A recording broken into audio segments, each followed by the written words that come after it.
2019 Georgetown Eagle Regional Final Baseball on SHN Sports made possible in part by A1 Smartphone and Tablet Repair, Bob Holt, author of the book Cowboy, Brennan Remodeling, Central Texas Business Association, Courtney Home Inspections, Gateway Mortgage Group, Georgetown Interstate Transmission and Auto Repair, Georgetown Jewelry, Home Away from Home Pet Care, Ida Edwards, Realtor, Joel and Jackie Holcomb of Advocare, Mahan Roofing, Minuteman Press of Georgetown, the Oak Ridge Disciple House, Program Insurance Group, and Specialty Restoration of Texas. Thank you for your generous support of Georgetown Eagle Baseball on SHN Sports.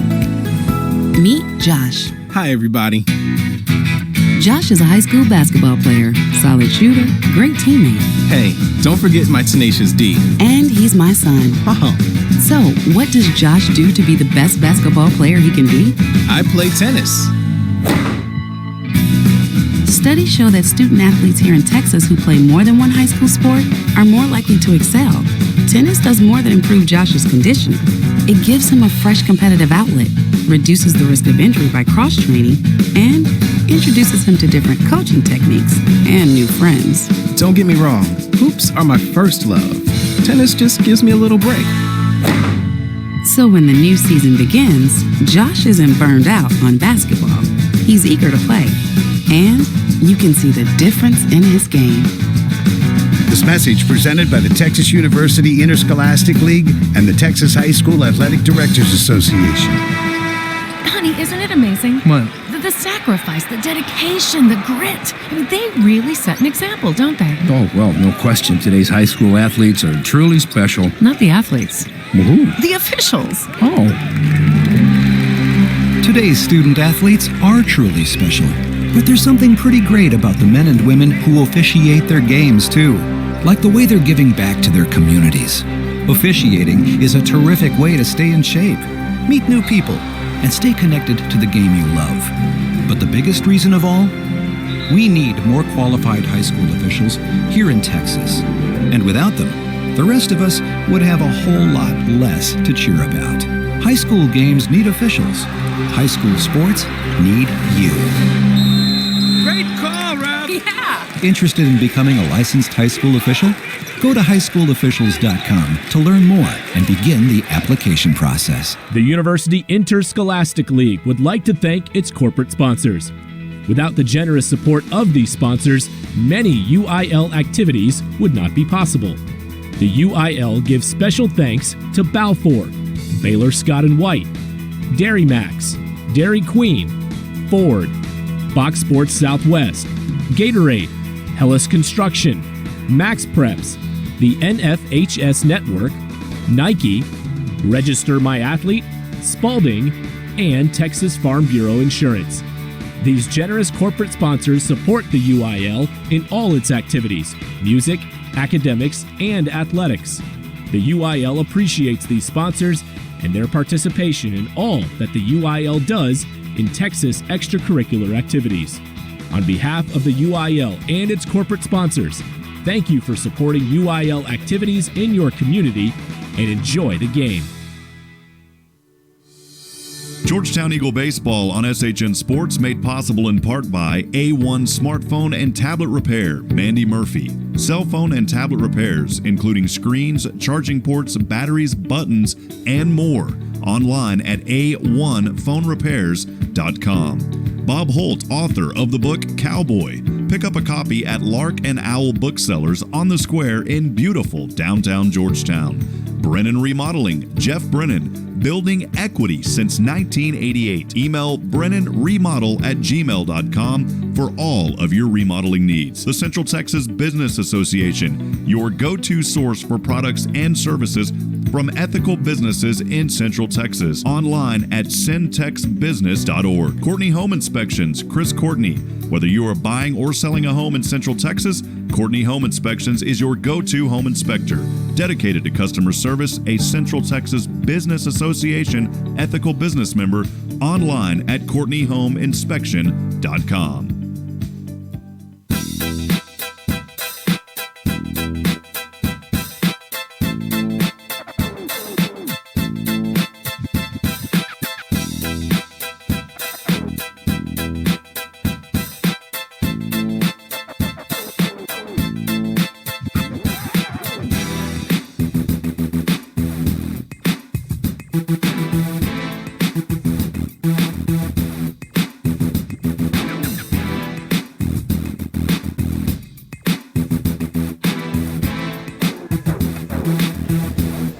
a pleasant good afternoon, friends, and welcome to another edition of Georgetown Eagle Baseball, live this afternoon on the SHNSports.com broadcast network. I'm Rob Hipp, alongside my good friends Dennis Allman, Galen Welnicki, Nathan Height here, as well as David England, and also our good friend Joshua Harris here as well. Again, welcome to the broadcast, as this is game number 2, live from College Station, Texas, here at Olson Field at Bluebell Park. It's the Georgetown Eagles versus the Magnolia West Mustangs. Tonight, Georgetown, the home team, Magnolia West as the visiting team. Last night, Magnolia West taking care of business, getting that 2-1 victory in a very critical first game. You always want to get the first one, but Dennis, Georgetown has been in this situation before where they faced Santa Fe. They lost the first one. They came out, they threw Grant Wood and then Jack Brinley in the third game, and it looks like we're going to see Wood, of course, out here to start things on the mound for Georgetown. We are set for a good one, the regional finals, right here on SHN, my friend. No question about it. Rob, good to be here with you and Galen, and along with the rest of our team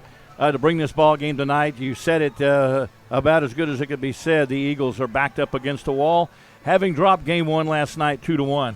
But the way they responded last week against a very good Santa Fe Indian team to win games 2 and 3 to bring us here are reminiscent of the same style of ball they'll play tonight. They're going to come out, as Rob will tell you in a few minutes, but they're going to come out and in the same throwback uniforms that they were successful in. That always in baseball, folks, when you come out and play in a uniform you're successful in, already gives you a leg up on the other team. Right now, we know we're going to see a good, solid kid on the hill from Mag West, but we're throwing Grant Wood, and Grant has been phenomenal through the playoffs, basically untouchable. So glad to see him on the hill. A.J. Vasquez will be behind the plate again tonight. A.J.'s done a great job. That puts Wyatt Childress back in center, which gives us our solid defensive outfield with Ty Tilson in left, Wyatt in center, and Noah Thompson in right. So everything is in place. All Georgetown has to do is come out, Rob, and play the kind of game that they can play. They're confident. They're not worried. You can look across the face of these kids. They know they can get it done. So right now we are about 8 minutes away from first pitch in our introductions, but feel very confident about tonight's ball game. And I know the Eagles feel confident with Grant on the mound. Absolutely. Well, good to have Grant Wood out there here in game number 2, a critical game. It's win or go home now for the Georgetown Eagles. This Magnolia West team in the Texas Diamond Pro Poll ranked number 10, Georgetown ranked number 1. Those polls are last updated right before the playoffs start. Of course, some better rankings throughout other polls in the Texas High School Coaches Poll. We always follow the Diamond Pro here on SHN. That's why you see those numbers. Again, we want to welcome everybody into the broadcast here today. As Dennis said just a few moments ago, Georgetown is in their throwback jerseys. We saw them in that game versus Santa Fe in that Series 1 game. The jerseys say GWTN across the front. Some folks may say, what does it say GTWN? But these were the first uniforms that Georgetown High School had at Georgetown Independent School District back in 1917. The GWTN represents George Washington Glasscock, the namesake of the Georgetown Eagles. Well, Galen, we're excited about this one. Good to have you back up here. My friend, you're right in the sunshine today. Yes, I am, man. It's warm. The temperature out there on the scoreboard keeps jacking back and forth between 86 and 84. So, and the sun is bright. Well, apparently some rain passed through here earlier because everything was wet. Well, once again here at Olson Field at Bluebell Park. Folks, what a beautiful park. Home of the Texas A&M Aggies. What a beautiful park we're at again tonight. 330 down the lines, 375 to right and left center, and 400 straight away to a large green monster. Nothing left the yard last night, but on a still night like tonight, it might, Rob. There was one close. Of course, that fence out there at 330, about 8 feet or so. We saw a Magnolia West player almost knock one out of here, but he wasn't able to. Just shy. Magnolia West again with that 2-1 victory. For the Georgetown Eagles, 38-4-1 and 18-5A after the loss last night under head coach Adam Foster. The assistant coaches Dusty Brinley and Jordan Vieira. Georgetown got to the spot here in the regional finals after knocking off Pflugerville-Weiss 13-0. Then College Station in 2 games, the Porter Spartans in 2 games, 3 games versus Santa Fe. The Magnolia West Mustangs 31-5 in District 19-5A under head coach Justin Fawcett. His second year, 53, now 54 career wins. Assistant coaches Justin Beasley, Logan Wilson, and Justin Wojciech. They got here, did the Mustangs of Magnolia West. they're 9-0 now here in the postseason as they took care of business in 2 games in all of their series versus the Willis Wildcats, the Pflugerville Panthers, the Tomball Cougars, and then the Nederland Bulldogs. This is a team to be reckoned with. They're wanting to get out of here and move on to that ticket getting punched for the state semifinal tournament. That'll take place next week at the Dell Diamond in Round Rock, Texas. Dennis, it's going to be a good game tonight, though, as Georgetown, as I said, in their throwback jerseys. Magnolia West will be in gray jerseys with maroon lettering outlined in gold. We're set for a good one, my friend. Absolutely, Rob. Last night we faced one of the premier pitchers in this part of the state of Texas, and a young man named Connor Phillips, who in a complete game had nine strikeouts and gave up 2 hits. The thing about it was both the runs that were scored by Magnolia West last night were unearned runs. Eagles lost a run on a close play at the plate. Had that run scored, we might still be playing. It could have been tied 2-2. So to play that young man, Connor Phillips, off his feet last night and fall a tough loss at 2-1, Georgetown knows they can come out tonight and get after Magnolia. Beautiful skies here, clear. Of course, we'll have David England throughout the game giving us those weather updates as the starting lineups are being called. We'll go over those here after the national anthem as Georgetown, again, the home team tonight. They will play in the bottoms of the innings. Magnolia West, the away teams, they will play in the top of the innings. And, Dennis, we've got to talk about, you were there with me this morning, 10 a.m. What an awesome, beautiful sight as the Georgetown seniors on this baseball team had a special graduation ceremony at 10 a.m. at Eagle Field back in Georgetown on the diamond. Boy, there's no other way to really put that other than it was simply beautiful, because these kids, they won't get to graduate with the rest of their class tonight because they're here in this game, but they had their own, and also the young lady as well. That was phenomenal. It was, and it was one of the most special things that I've ever seen. I love the fact that and how they put that together. Those kids, it was literally their graduation. It was their graduation ceremony. And to be able to graduate on a field that you played ball on for the last 4 years for most of those kids, not all of them, but most of them had played there, it was phenomenal. It was just, it really kind of gave you goosebumps to see those kids walk down the third base line and pick up that diploma. Well, we are moments away from our country's national anthem. Now we'll step aside. Please honor our country as we step aside.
Well, a beautiful playing of our country's national anthem. Always a beautiful sight. It's hard to beat this wonderful, beautiful country, Dennis. As, of course, we just had Memorial Day just this past weekend, and we want to honor all of those folks as well. What a beautiful nation we live in, my friend. Oh, as we do as well. And when you sit up here in a press box such as this at Olsen Field here at Bluebell Park and look out across the diamond and you see 9 kids on a ball field that are playing for an opportunity to go to the state championship is phenomenal. It says so much about not only the sport of baseball, just a great national pastime, but the enjoyment that these kids have in just playing the game. So many of our kids and Mag West kids will continue on to play at the next level, and that's as it should be with kids that are playing in the regional finals, a game or 2 games away from a trip to the state tournament. Well, as we start things here for Georgetown, we'll actually talk about Magnolia West first, their lineup. Batting first, the third baseman, number 2, Dylan Van Wicklin. Batting second, the right fielder, number 7, Carson Carpenter. Batting third, the shortstop, number 8, Zach Wall. In that fourth position, cleaning up, the second baseman, number 10, Willie Ibarra. Batting fifth, the center fielder, number 9, Connor Phillips. Batting sixth, the catcher, number 16, Brody Zako. And then the 7, 8, and 9, the designated hitter, number 1, Mason Swiderski. Batting 8th, the first baseman, number 19, J.P. Elwinger. And then last, but certainly not least, the left fielder, number 5, Austin Maddox. To set up the defense for the Georgetown Eagles tonight, Grant Wood will take the mound first. Grant Wood doing a phenomenal job this season through 54 2/3 innings.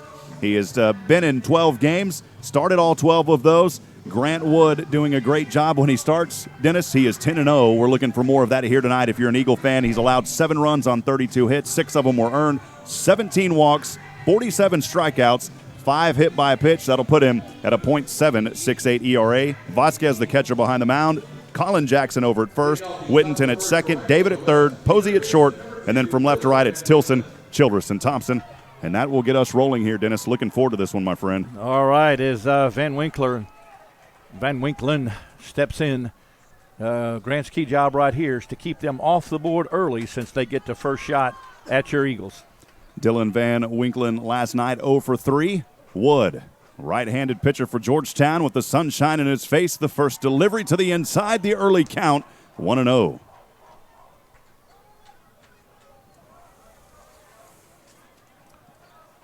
Grant Wood's next pitch. This one again a little too close, Dennis. 2 quick balls here, and Grant Wood's got to find his rhythm early. Just a little bit upstairs on both pitches. Strike zone appears to be somewhat up above the belt. The 2-0 delivery. Got him this time in the zone for a strike to count it 2-1. Got that outside corner. Good job by Grant to come back from a 2-0 count real quick. The delivery here, too close to the inside, brings it to 3 balls and 1 strike. You don't want the leadoff walk here to start things. No, you don't. Not against a kid that we handled fairly well last night since he was 0 for 3, but has good speed. Hit the ball hard twice last night in 2 of his 3 at-bats. The 3-1 pitch on its way. This one hit over to second up the center, and that may be a base hit if Georgetown won't be able to get that one there in time, and a leadoff single for Van Winklen. Give Zach Whittington a star there for a great effort as he slid trying to come up with the ball. Ball wasn't hit hard enough, Rob, so you called it pretty quick that it looked as if it was going to be an infield single, and it was. Saw it there just a few seconds ago on your replay. It'll bring up second in the order for Magnolia West, the right fielder, number 7, Carson Carpenter. 2 for 3 yesterday with 2 hits. He was on base 2 times. Carpenter trying to advance his runner into scoring position. The left-handed batter, the right-handed pitch to the lefty. To the outside, 1 ball, no strikes, and that's already 4 balls thrown here by Georgetown's Grant Wood. Rob Carpenter with 2 hits yesterday, hit the ball really hard both times. Did not expect to see them bunt at all. But we'll see how they choose to play this. Looked to me like Carpenter ran his hand up on the bat just a little bit, like he might be trying to bunt down that third base line. 1-0 the count, not a cloud in the sky. The wind's gingerly blowing here at Olson Field at Bluebell Park. Tried to place a bunt here, but goes below in the zone for a strike. The count at 1-1. He had run his hand up on the bat that previous pitch. It told me a little bit about what he was trying to do. Jeffrey was charging on the play as they're simply trying to get a runner in scoring position and move Van Winkler. They can move Van Winkler to second and then get him in scoring position for the 3 and 4 hitter. That count at 1-1. Just underway here in the top of the first. Wood's right-handed delivery. The bunt is placed. David will go up, make the play over at first. And the sacrifice bunt will advance the runner over to second base. Good job there by Carson Carpenter. Fundamental baseball right there. Most coaches play that at this particular level right here. 3 and 4 hitters with 3 hits between them last night. A good opportunity to drive in the run right here.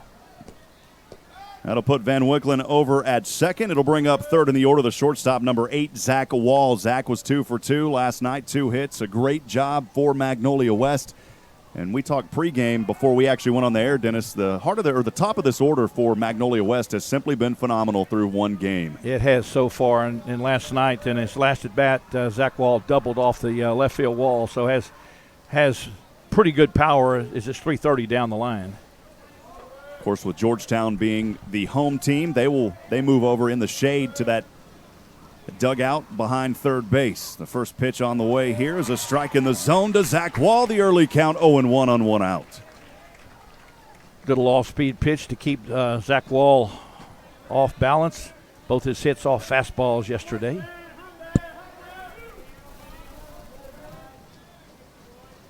Grant Wood looks down twice. Throws back over to Whittington at second. The base runner is safe, Van Wicklen. Eagle outfield fairly deep right now, especially Ty. You expect to be deep in left field. This is a big ballpark, folks. 330 down both lines and 400 to center. There's a lot of room out there in left and right center field. Grant Wood again looks over his right shoulder. Now back to the left. Looks over twice. Left leg up. Right-handed delivery. This one swung on and hit foul in the box. The count at 0-2. On deck, the second baseman, number 10, Willie Ibarra. Boy, yesterday we had some cloud cover, rain possibly threatening earlier today, but it's all moved out. They actually brought the tarps out on the field after the game yesterday, Dennis, and it had turned out to be just a beautiful day here today. Pretty close play on the pickoff back there. Good called play by Georgetown. Van Winklen just getting back in time. Getting that runner over at second is Van Winklen. As we are underway here in the top of the first, one away. Swung on and missed. Struck him out swinging, Zach Wall. Great job by Grant Wood, and 2 away we are here in the top of the first. Great job on the off-speed pitch, as we commented earlier, that from what we saw yesterday, Zach Wall, a big fastball hitter. Couldn't catch up to the breaking pitch, goes down swinging. Great job by Grant. That'll bring up fourth in the order, the second baseman, Willie Ibarra. Ibarra yesterday at bat 3 times, scored 1 run on 1 hit, also cooked a steak, the RBIs. They took the stakes out with 2 runs yesterday, defeating the Eagles, of course, 2-1. 2 hits for Willie Ibarra. Had a great night for these Mustangs of Magnolia West. A lot of patience here by Wood. It's good to see him settling down after throwing some early balls. And the pitch on the way to the inside. 1-0 the early count on Ibarra. Pitch upstairs again. Same pitches basically against Van Winklen. Working cautiously with him because Ibarra is a dangerous hitter with men on base. Absolutely. Next pitch. This one again to the outside, a little low in the count at 2 balls and no strikes on Ibarra. And with first base being open, you don't want to lose him, but if you do, it's not going to hurt. We've got a good crowd still filing in on the Georgetown side when you consider the graduation is tonight. 2-0 pitch. Went another low one here. Didn't get the call in the strike zone. Is a little bit low. The count at 3-0. Again, pitching cautiously, as Galen said here to Ibarra. Most likely this will be a waste pitch here. He's not going to get a fastball down the middle, I don't think. Nice delivery. This time in the zone for a strike, 3-1. I wasn't thinking as well as I wish I had. I thought if it was a fastball down the middle, Ibarra would have jumped all over it, but he took the fastball. I imagine he had the hold on this early in the game. I think you're right. 3 balls, 1 strike, 2 away. Woods' right-handed delivery on the way, and another strike in the zone to bring it to a full count at 3-2. Grant's got that off-speed pitch, change-up, curveball. Hard to tell from here which one it is, but both pitches, outstanding pitches. Runner will be moving on this pitch, I would imagine. First payoff pitch of the afternoon. It's on its way. This one chopped foul, and the count remains 3-2. Even have some fans sitting on the berm grass over off the first base side. Kids rolling, having a lot of fun out. That was always fun when we were kids at a ballpark, Dennis, rolling around on the grass. Absolutely. It's a great ballpark for that. When you watch Aggie baseball on TV, you see that all the time. Wood again, left leg up with the sun in his face. The right-handed delivery. This one popped foul off the first base line and into the empty bleachers to our right. And the reason I say empty, Dennis, of course, nobody sitting here on the second row. They don't open that up here for this series. It's all on the first deck is where everybody is, with the first deck. So good job by Ibarra to fight off a couple of pitches to stay alive. Still 3 balls and 2 strikes now with 2 down. Wood again looks over his right shoulder, back to the left. Another look to the right. 3 glances back. Now he'll throw to Whittington, and the runner will quickly hop back on as Van Wicklen. So again, it's Van Wicklen over at second. The count remains at 3-2 with 2 away here in the top of the first. Nobody on first, so there is an open base to put Ibarra. The 3-2 off the right hand, yes. Swing and a miss, and he struck him out. Great job by Grant Wood after throwing balls early, and the Eagles showing life early here in the top of the first. In that inning, no runs on 1 hit, no errors, and 1 left on base.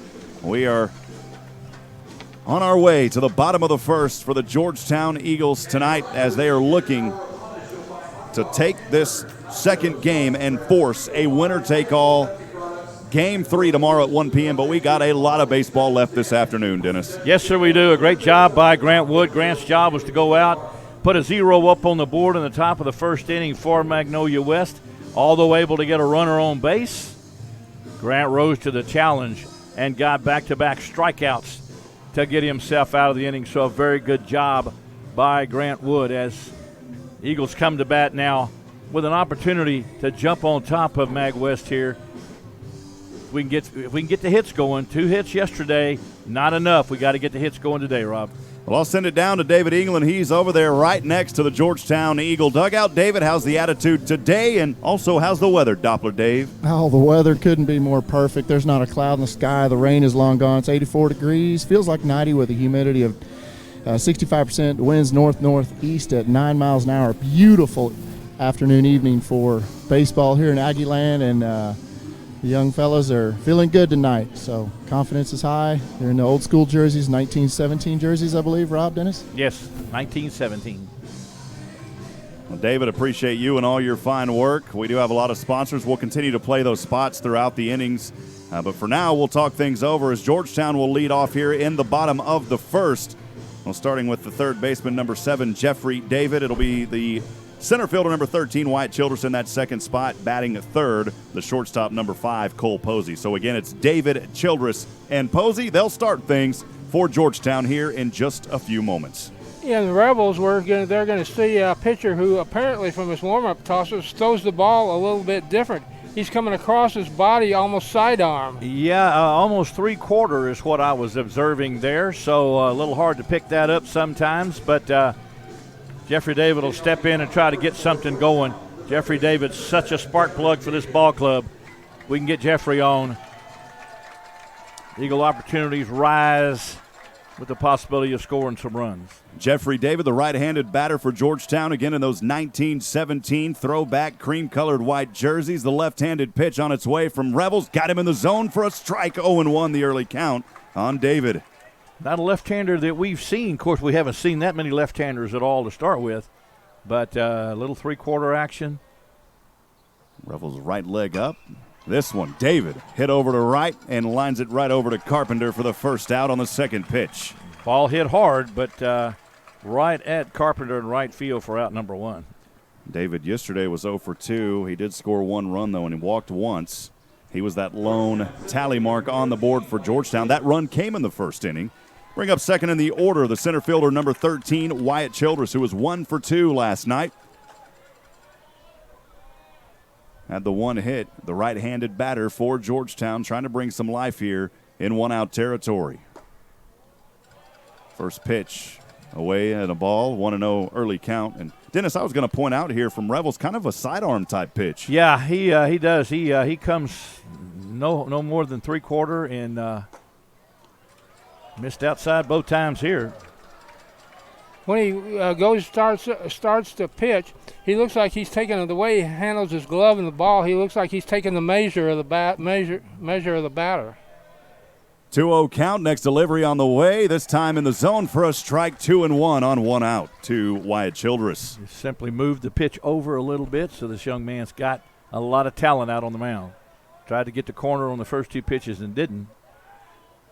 His fourth pitch, too low for a ball. Good opportunity here for Wyatt Childress as he has his options on a 3-1. I talked to Wyatt's grandparents this morning at graduation. On the 3-1, Wyatt Childress has a single to center.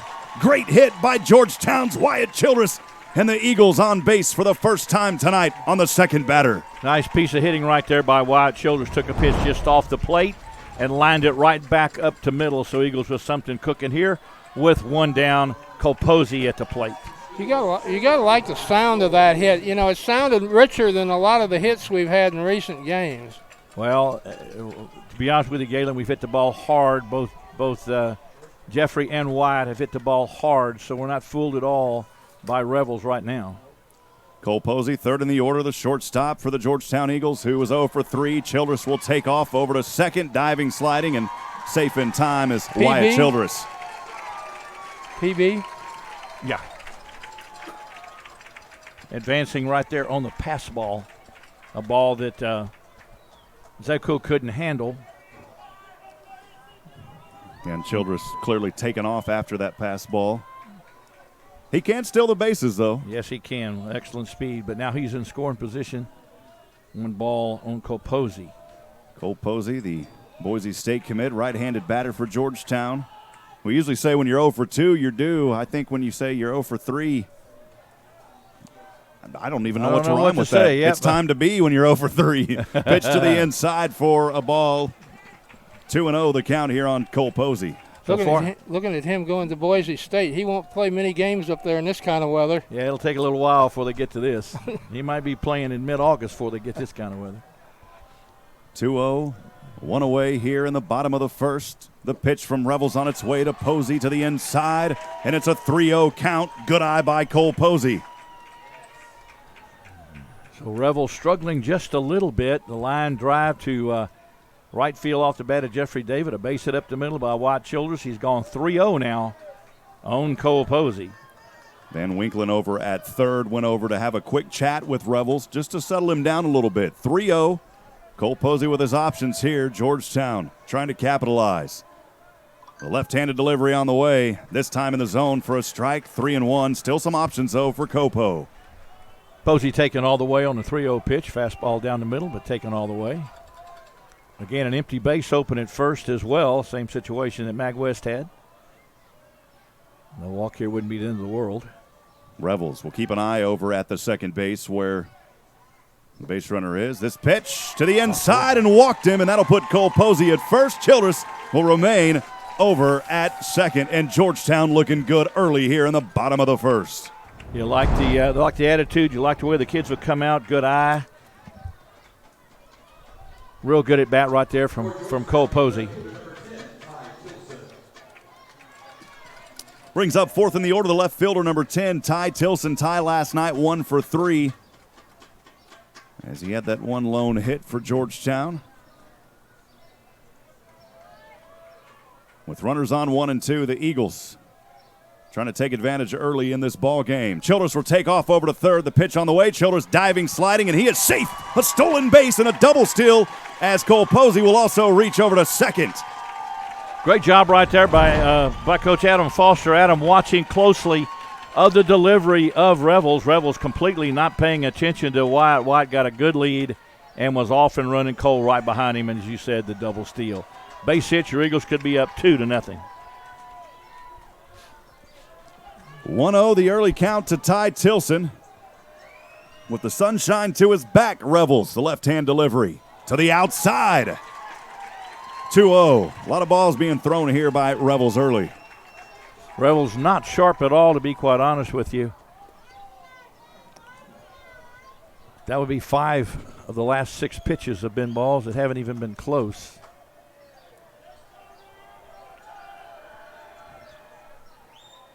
Revels pitch to the inside. Another 3-0 count here. This time on Ty Tilson. 1 ball away from loading the bases.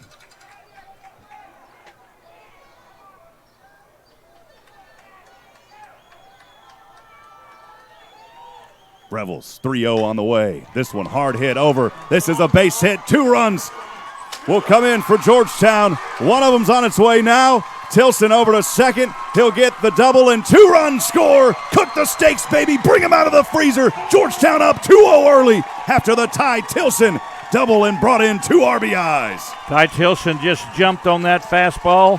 Bell tie and away. and just drove it to right center field as your Eagles have jumped out 2-0 with 2 big hits here in the inning.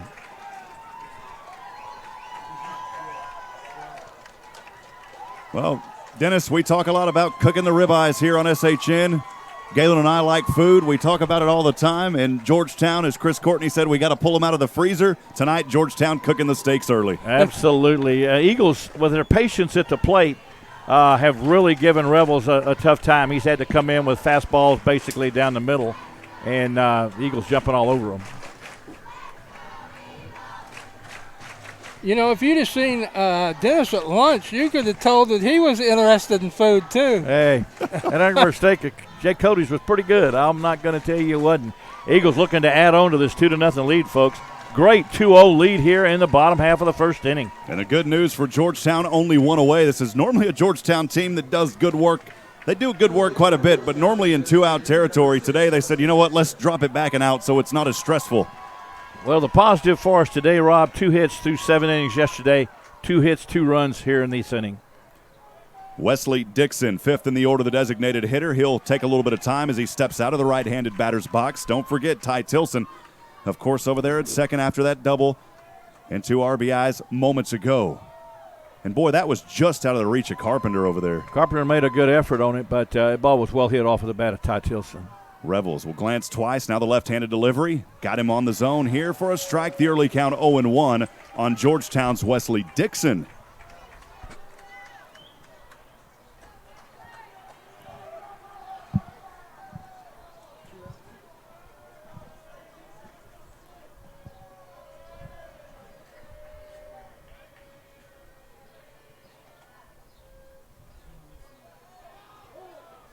A little bit of time called here, Dennis.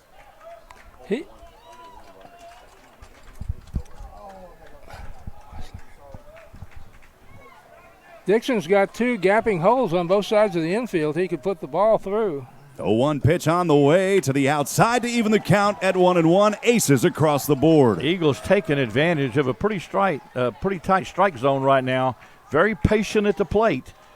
What you apparently need to do against Rebels. Well, we say aces across the board here, though. The graphics just show the dots for balls, strikes, and outs. Not the numerical that we normally see. Pick attempt over at second as Tilson will dive back over. He's safe. The throw was to Wall, the shortstop. A lot of sunshine still on Olsen Field at the moment. Some shade over at left and out towards center. The count at 1-1, 1 away. Rebels will kick up and now puts back down, and that'll send Tilson quickly back over to second. They may have Rebels thinking a little bit too much out there. Yeah, actually, to tell you the truth, Galen, you're absolutely right. I think he's very confused. His delivery. Good pitch there for a strike, 1-2. He needed that. Right now, Wesley's got a job to do, and that's to move at least a runner to third. He'll choke up a little bit and try to poke it to the right side if he can't get a pitch to hit for a base hit. We want to move Ty to third.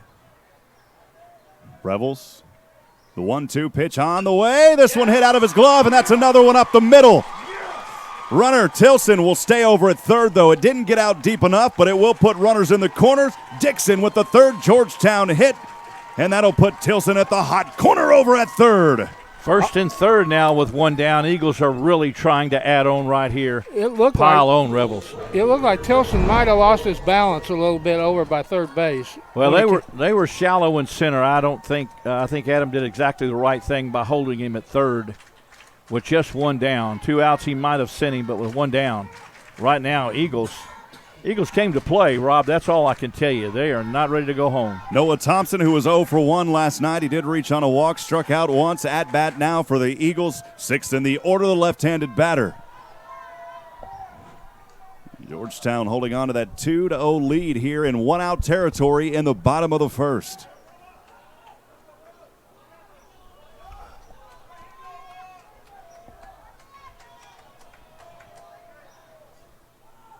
Rebels pitch on the way. And runner Dixon over to second, Dennis. Indifference? I think so. Not holding him. So Wesley advancing on the play. We'll call it the catcher's indifference up here. Runners now at 2 and 3 for the Eagles. Tilson over at third. Dixon over at second. 1-0 the count to Noah Thompson. Revels takes a deep breath. His pitch on the way. In the zone for a strike, 1-1.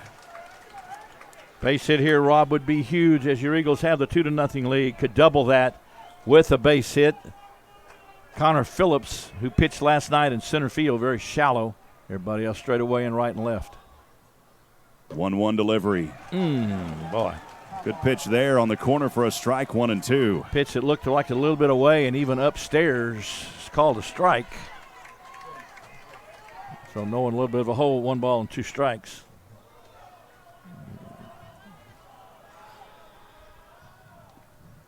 Revels pitch.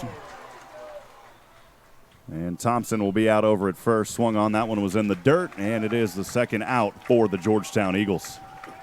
2-3 put out down at first base for 2 outs. Though brings up Grant Wood with a chance to help himself, your Eagles starting pitcher tonight.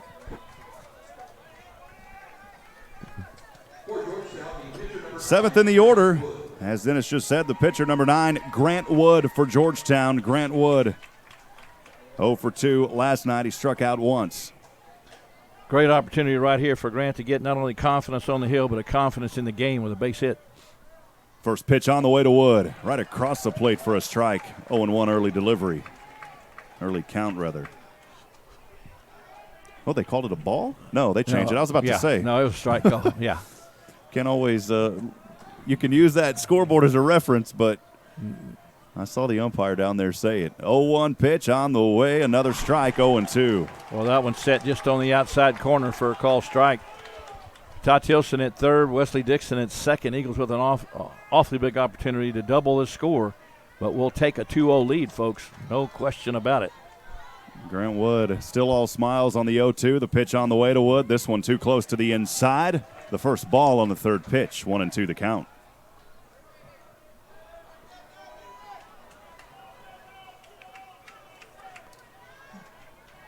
Again, want to welcome everyone into the broadcast, including Magnolia West fans. Thank you for joining us this afternoon here on SHN Sports. Georgetown leads 2-0 early. And please remember, if you're on the YouTube stream, which you are, if you're watching this, please hit that subscribe button. You'll stay up to date with the latest here on SHN Sports. Simply click the subscribe button. 1-2 pitch on the way. This one hit foul off the third base line and just behind the grass that we were talking about just a few moments ago. The count remains 1-2.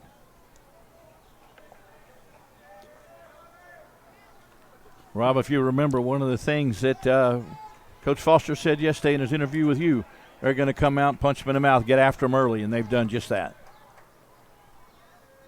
1-2 delivery on its way. The Mag fans wanted a strike. They didn't get it. Maybe that'll go back to that other pitch earlier that we thought should have been a strike. The count at 2-2. Down low, though, for a ball, 2-2. Or a pitch that we rather thought should have been a ball a while ago. Right. 2 balls, 2 strikes, 2 away. Georgetown has runners on 2 and 3, leading 2-0 here in the bottom of the first. A little bit of time as Wood will step out.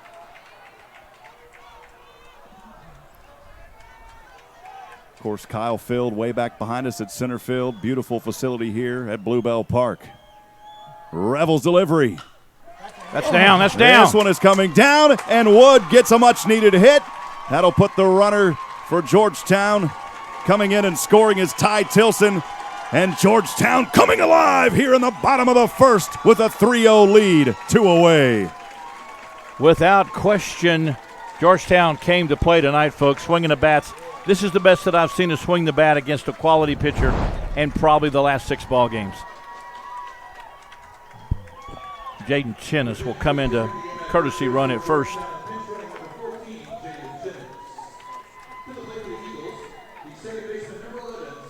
So Jaden Chinnis, the sophomore, as a courtesy runner over at first. Dixon in that hot corner over at third. Zach Whittington, 8th in the order. Zach with the hit, and this one goes foul into the berm. 2 kiddos running down to chase it down. There was a spirited chase out there, too. There was. I was pulling for the youngster in the orange, and he came up with it. So And the race to get it, the youngster in the orange came up with it. 0-1 the count. I'll tell you what, you could run a long time if you put it up there and right in the middle, about 385 feet out there in left center. Actually, the ball that Ty hit earlier. Delivered to the outside. Chinnis quickly got back in time, Dennis. That was just in the nick of time. Yep. Count at 1-1, Dennis. The ball that Ty hit actually was kind of a fly ball, so it died when it hit the ground, or I think if it had got to the wall, he'd have been third. Zach Whittington last night 0 for 1. Pitch on the way to Whittington. Late swing, and that one hit foul just over the roof of the Magnolia West dugout behind the first base line. The count at 1 ball and 2 strikes on 2 outs.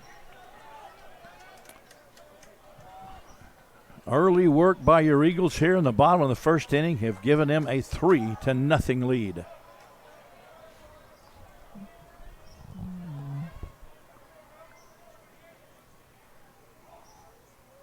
Delivery on the way. This one hit foul again into the fence. We'll have that other camera angle up where David is. Don't know if the battery down there went dead or not, but we lost the signal on that camera, so we'll try to bring that back. We do have the 2 angles still. The count at 1-2, 2 away. Georgetown leads 3-0. Chinnis, the sophomore, the courtesy runner for Wood over at first. Don't forget about the third base is Dixon. 1-2 pitch. Chinnis takes off. Foul tip here, or foul. The count 1-2 as it goes into the back of the net. 33 pitches. Galen's telling us right now, Rob, that Rebels just on 33 pitches in the first inning. That's a ton of pitches in the first inning of any ball game for any youngster. Of course, those of you that know the sport well, especially at the high school level, you can only go 110 in the series. Rebels 1-2. Chinnis will take off over to second, trying to do a little trickeration on the air. That will bring in another run for the Georgetown Eagles. The air brings in Wesley Dixon. Chinnis over to third. Well, Georgetown needing to capitalize not only on the bats hitting, but tonight on the airs, they're taking care of business here in this game, Dennis. Absolutely. Just an errant throw from JPL Elwanger. Shortstop at the bag and just completely missed him and threw it into left field. So Jaden Chinnis almost picked off. When things are going your way, they're going your way, because not only was he safe at second, he's standing on third. The 4 runs. Sophomore standing tall at third base, Zach Whittington.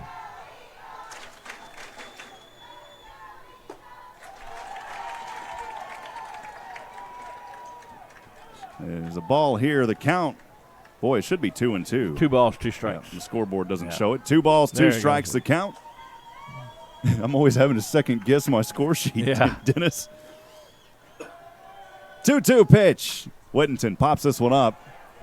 May go foul, and it does. Just behind the Magnolia West dugout, actually to their right. The count remains 2-2. The battle for Zach Whittington. That camera back up over there. Thank you, David, for that. What a statement by your Eagles folks right off the bat here to jump out to this 4-0 lead. Pitch on the way. Foul into the back of the net. The battle continues. 2-2, 2 away. Georgetown 4-0. 37 pitches for Rebels. If they want to use Rebels tomorrow, we might not see Rebels much past the second inning. Rebels gets a quick head nod down, shrugs. The left-handed delivery on the way. This one over to right, and it's going to go foul again. My goodness.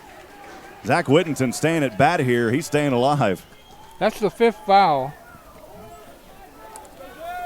9 pitch at bat right now. 9 pitch at bat. And that's as costly as right now as a hit. It is. Rebels again shrugs. The pitch on the way. The 2-2 hit into the back of the net. And Whittington continuing to battle here for the Georgetown Eagles. Eagles have simply come out this afternoon, Rob, and staggered the Mustangs. I don't think yet they know what hit them. As they glance back at the scoreboard and realize in the bottom of the first inning they're down 4-0, That's not happened to them in the playoffs. Next pitch. This one up the left, another base hit for the Georgetown Eagles. The stakes continue to cook tonight. The RBI single. Zach Whittington brings in Jaden Chinnis, and the Georgetown Eagles have a 5-0 lead. The last 2 runs, of course, are unearned runs, but they still count, folks, and they still look pretty on that board at 5-0. No action in the pen for the... No, I checked earlier, and so right now they're looking to go as deep as they can with Revels, but he's not fooled anybody at all. We're hitting around now with AJ up. AJ, bottom of the order, last but certainly not least. AJ Vasquez, the right-handed batter for the Eagles. A pitch on the way across the plate for a strike. 0-1 early count, AJ Vasquez. Revels doesn't seem to be phased at all, but if he turned around, he'd realize he's down 5-0, having given up 5 hits in the inning.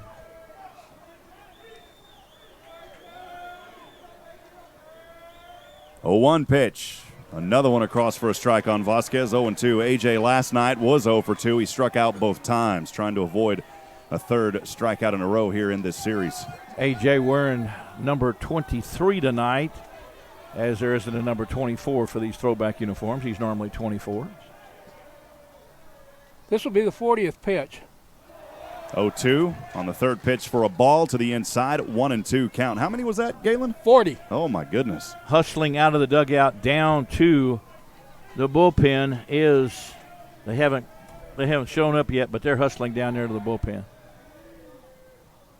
Revels, 1-2 pitch on the way. This one over to center. Will it drop? Phillips in the shade. Phillips just takes one step behind him, and that'll be it for the third and final out. But not before Georgetown taking care of business through 9 batters in that inning, scoring 5 runs. They get those 5 runs on 5 solid hits from the Georgetown Eagles.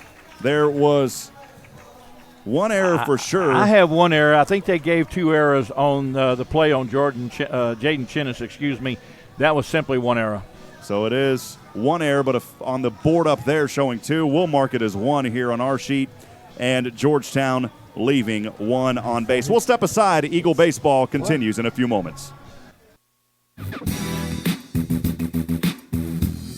Georgetown Eagle Baseball on SHN Sports brought to you in part by Gateway Mortgage Group, Matt Morrow. Gateway Mortgage Group, your local residential lender. When needing lending, remember, borrow from Morrow. Online at borrowfrommorrow.com. NMLS number 464148. Georgetown Interstate Transmission and Auto Repair. Joe Bob. Complete and professional automotive maintenance and repairs from ASE certified technicians. Georgetown Interstate Transmission and Automotive Repair is your one-stop auto shop. Visit them next to Mel's Lone Star Lanes in Georgetown. Georgetown Jewelry, Ricky Poe, dedicated to customer service. Georgetown Jewelry is your locally owned and operated jewelry store. For all of your jewelry needs, go by and see Ricky Poe and his wonderful staff, located in the Williamsburg Village Shopping Center off Williams Drive and online at georgetownjewelry.com.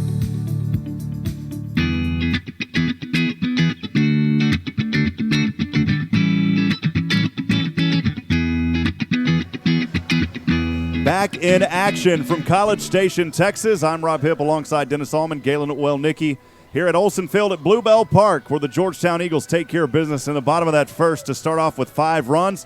It'll be the second time that the Mustangs will be on the offensive side of things. They'll lead off in the 5, 6, and 7. It's Phillips, Zako, and Swiderski to start things here for Magnolia West. Just wanted our folks to know for a little bit of comfort, and in the last 3 weeks, with Grant Wood on the mound, he's not given up any more than 2 runs in any one of his outings at all.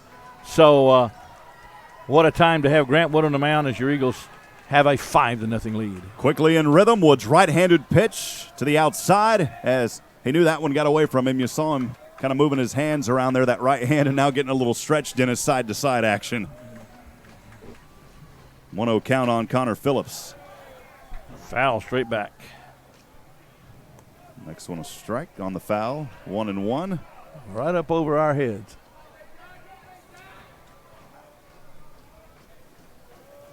Connor Phillips last night 0 for 2. Wood's next pitch on the way. high into the inside. 2 balls, 1 strikes to start things here in the top of the second.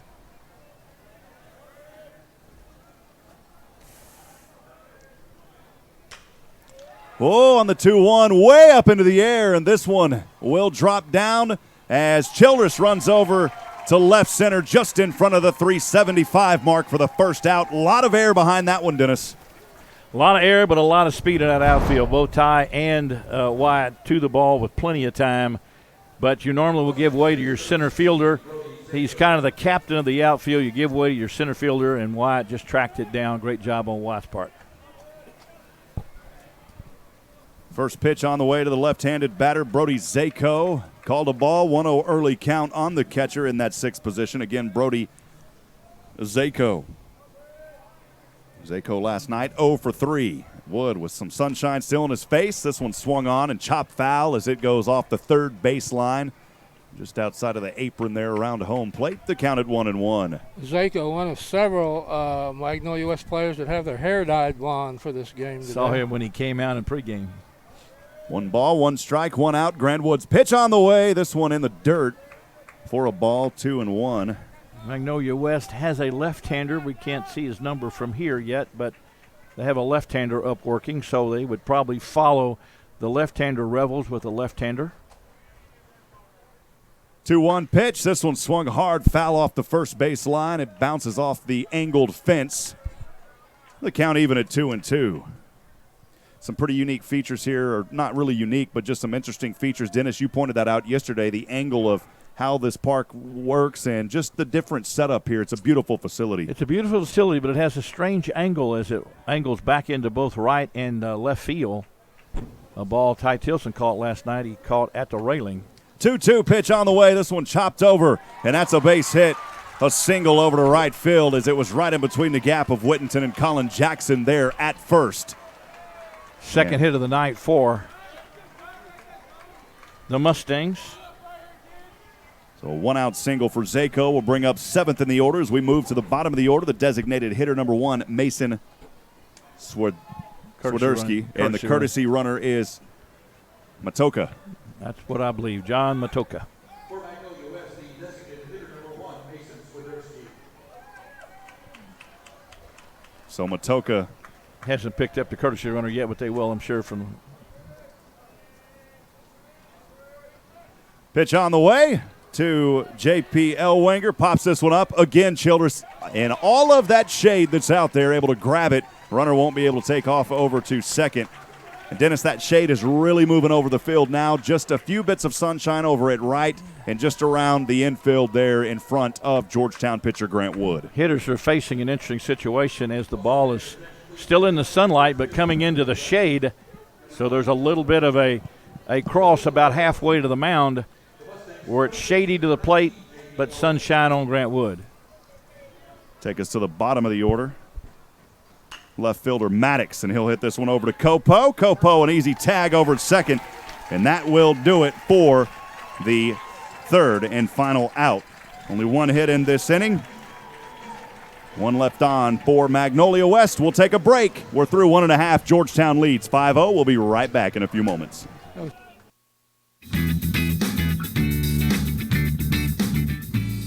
Georgetown Eagle Baseball on SHN Sports brought to you in part by Home Away from Home Pet Care, Wendy Zubek, a family-owned and operated facility for private pet care in Georgetown. Over a decade in business with the goal to provide a fun, enjoyable, and stress-free atmosphere for your pets while they are separated from you. We want them to have a vacation too. For more information, visit homeawayfromhomepetcare.com. Ida Edwards, Realtor, a legacy you can count on in real estate. Ida Edwards has worked in the Austin real estate market since 1975. She has witnessed the ups and downs in the market, gaining her volumes of knowledge in the Central Texas market. Visit Ida Edwards online at idaedwards.com. Joel and Jackie Holcomb of Advocare. Joel and Jackie Holcomb are one of the top-ranked Advocare distributors, focusing on customer service to help you find a healthy journey. Search for Joel and Jackie Holcomb on Google for more information.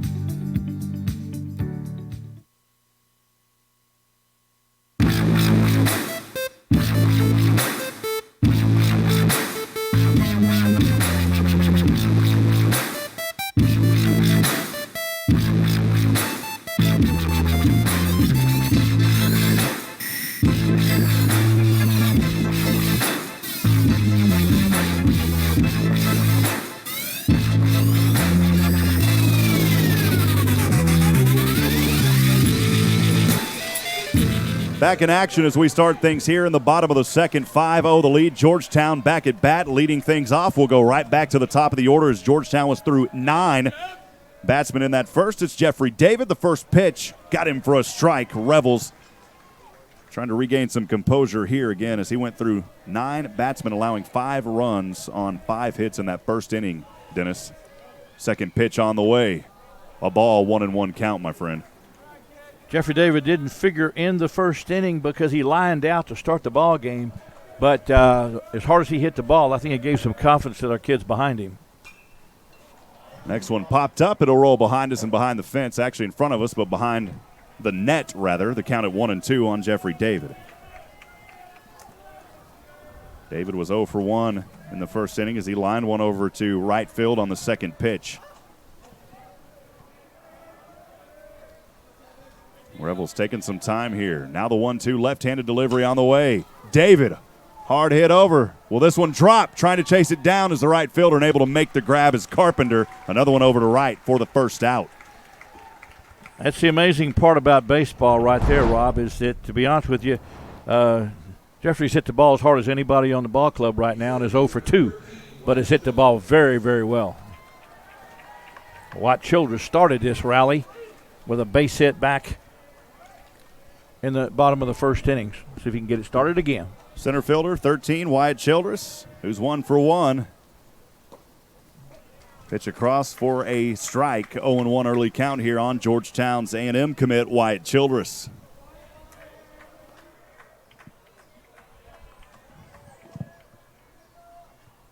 Childress will step out, and boy, they called a strike there. Childress thought he got the time call, and he didn't. They're going to call a strike. Unbelievable. He didn't at all, and that was a key mistake by Wyatt. Wyatt just stepped back out, but Revels was already in his motion, so he wasn't going to get the timeout. 0-2 pitch on the way. This one fouled into the back of the fence in front of us. The count at 0-2. Rob, one of those oddities where the hitter thinks that all I got to do is step out and I've got time, but he didn't really ask for it. Plate umpire didn't have anything to give him, and Revels was in his motion, so down 0-2. This pitch to the outside, 1 ball, 2 strikes on Wyatt Childress. A lot of oohs and ahs in the crowd, folks, but a lot of times you can simply watch Zako behind the plate. He immediately threw the ball back. 1-2 pitch. Another one low here. The count at 2 balls and 2 strikes. Even count for Georgetown's Wyatt Childress. He immediately threw that ball back to Revels on the previous pitch. So you knew it was a ball in his mind as well. So 2-2. Nobody on. Georgetown leads 5-0 here in the bottom of the second. The pitch on. This one. Oh, what a grab by the short wall. Unbelievable grab as he dove forward there and made this 2-out grab. That's a nice play by Zach Wall at shortstop. Ball that was hit fairly hard, but Mag West comes up with the nice play by their shortstop, Zach Wall, for out number 2. That time he got the time. Talking about Cole Posey, who just stepped in third in the order. He called time before the pitch was delivered. The shortstop, who's 0 for this afternoon, did reach on a walk and came around and scored back in that first. Pitch on the way. Well, that one looked close and high, Dennis, but he got a strike called. 0-1. He did. Revels works quickly. Georgetown has to be prepared at the plate. He works very quickly. Second delivery on the way to Copo. Swung on here and thought about pulling back, but a little check, and he'll get a strike. 0-2. An all-speed pitch that was difficult for Cole to handle, but he'd already committed, so no balls and 2 strikes. 2 away, nobody on. Georgetown again leading 5-0 here in the bottom of the second. Revels delivery on the way. Copo, hard hit over. It should fall into Carpenter's hand over at right as he steps back and over to his right. Right glove up in the third out. It was a 3-up, 3-down series. That'll put some composure back to Revels here in this inning. No runs, hits, errors. Of course, nobody left on. We'll step aside. Thanks some more of our wonderful sponsors. Stay with us. Eagle Baseball continues.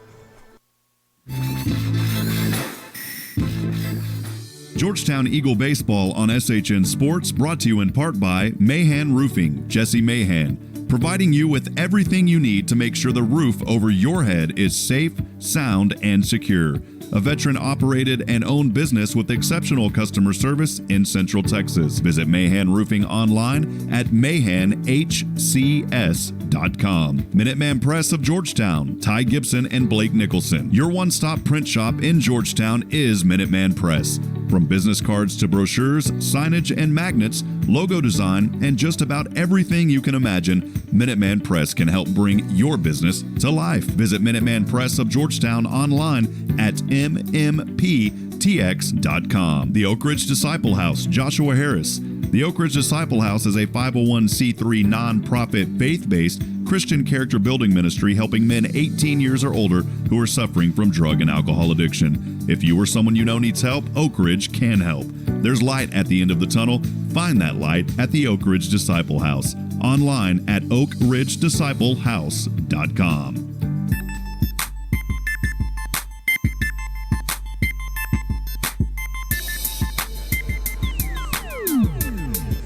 Welcome back in action live from College Station, Texas, as we start things here in the top of the third inning. It'll be Magnolia West at the bottom of the order, the left fielder, number 5, Austin Maddox. And we'll see if Georgetown can pick up where they left off, Dennis, here on this first pitch by Wood. First pitch swung on, hit. Tilson runs up, makes the hop and grab, and has the first out. Good job, Ty Tilson. A little surprised to see Maddox swinging first pitch with them being down 5 runs, but he jumped on a fastball down the middle. Although, folks, it's only the top of the third inning, you start to think, and out of the time, each out you get to the 7th gets you to tomorrow. It's never too early to start thinking outs after outs. Pitch on the way to Dylan Van Winklen, who is 1 for 1. And Winkler with his first base hit of the series. That's Second trouble. one hit over, and this one may drop, and it does. He'll try to go for 2, rounding first. That one over to right, sliding, and just in time. Had plenty of time, actually. A sliding double for Van Winklen. Yelling with the rains we've had, that ball hit fairly well, but much like the ball that Ty Tilson hit earlier, just dies once it hits that turf. So a lot of rain earlier in the afternoon absorbed out of this grass. The Eagles able to hold Van Winkler, if you will, to just a double. It's probably got a different hitter here. This is Seth Hayes. No, it's not. It's Carpenter. Carpenter. It is? Okay. Yeah. They got the name wrong on the. They got the number wrong on the lineup card. Appreciate that. Thank you. Yeah, because he's wearing number 7. Number 14 is Seth Hayes, but it is number 14, Carson Carpenter. I'm glad you caught that. First pitch to him was a strike moments ago, 0-1 the early count. I think it's number 11. It's 14. Oh, okay. Oh, we have action talking about, they're in the bullpen. Brody Huckfelt, maybe. Pitch on the way. Low. For a ball, 1 strike here on Grant Wood. It does look like from here, folks, and believe me, he's on the other side of the 330-foot right field wall, but it looks like number 11, Brady Huckfeld. Pick attempt over at second base. The throw was to Whittington from Wood. Van Winklen able to dive back in plenty of time.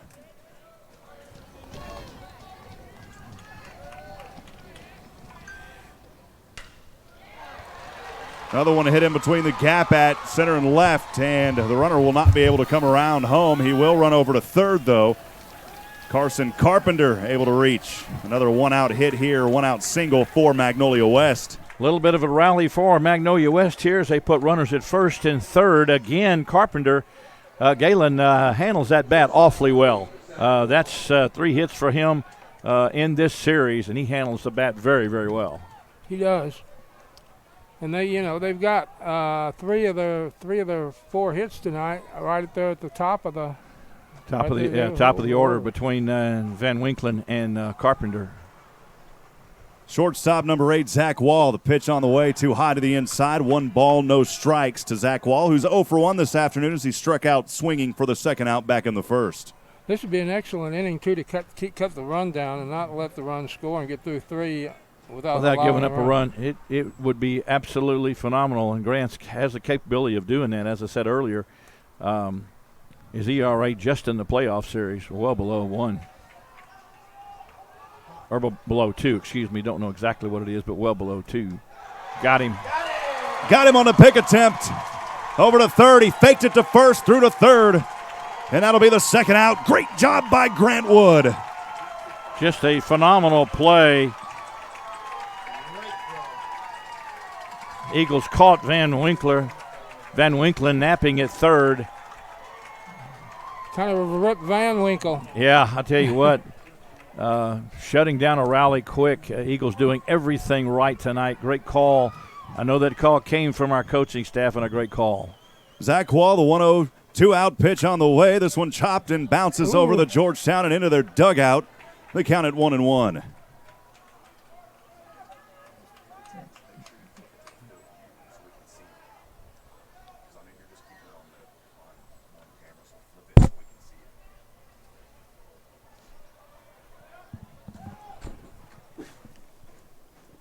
The count here on Zach Wall. Pitch on the way. A little high on that one, an off-speed pitch by Wood, and Magnolia West not biting on those, Dennis. No, not at all. But right now, folks, with 2 down here in the top of the third inning, that pickoff of Van Winklen at third is just huge. We almost had a shot. Boy, Grant's pickoff move tonight, Galen, is outstanding. He's had them leaning every time.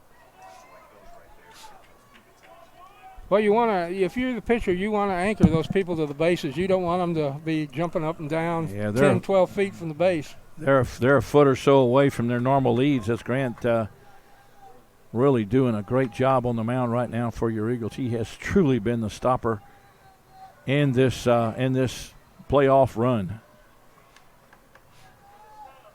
2 balls, 1 strike, 2 away. Wood's pitch on the way. Yeah, and out of the way it was for a ball. Pitch a little cautiously to the one guy here in the lineup that we know has home run power. Wall and Ibarra both.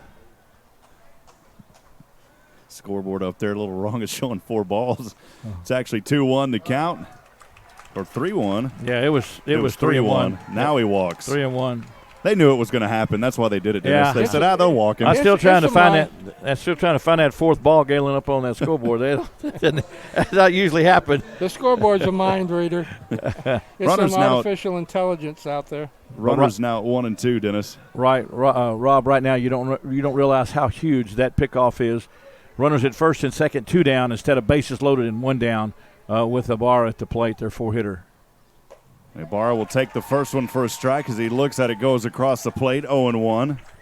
Ibarra 0 for 1 this afternoon as he struck out swinging for the 3rd out back in the 1st.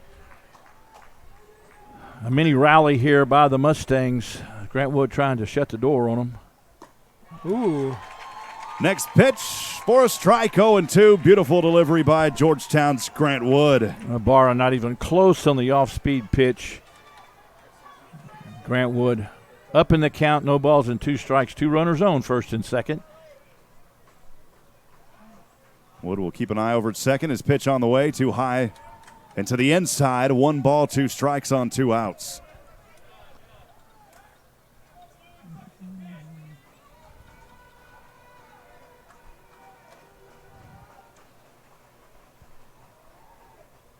Wood's delivery. Swung on and chopped foul in the box. The count remains 1-2. The battle starts for Willie Ibarra. Ibarra able to fight off that same curveball that he waved at earlier. So a good at bat for Willie Ibarra. Hit 1 ball and 2 strikes, 2 down.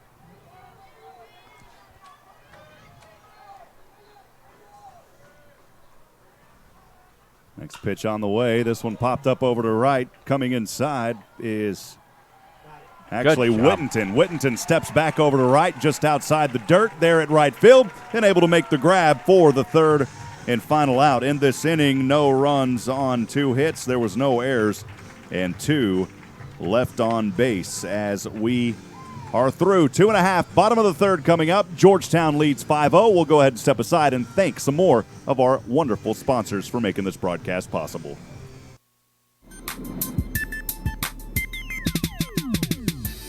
Georgetown Eagle Baseball on SHN Sports is made possible in part by Pregame Insurance Group, Doug Groves, Pregame Insurance Group is an independent insurance agency located in Central Texas that provides a broad range of insurance products and services from the finest carriers. Our top priority is to exceed our customers' expectations. Visit Pregame Insurance Group online at pigbcs.com. Specialty Restoration of Texas, Brent Parker. Specialty Restoration of Texas provides 24/7 emergency services for fire and smoke damage, storm damage cleanup, and water damage mitigation. We also provide remodel and reconstruction work. For more information, visit them online at srttx.com.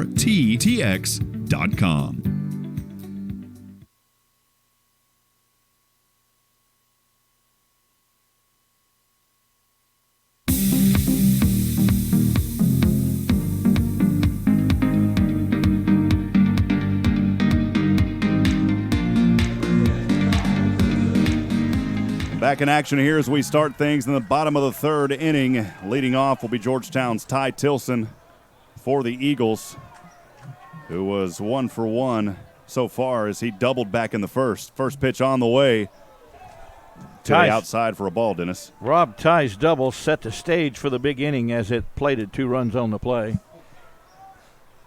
Count now, 1 ball,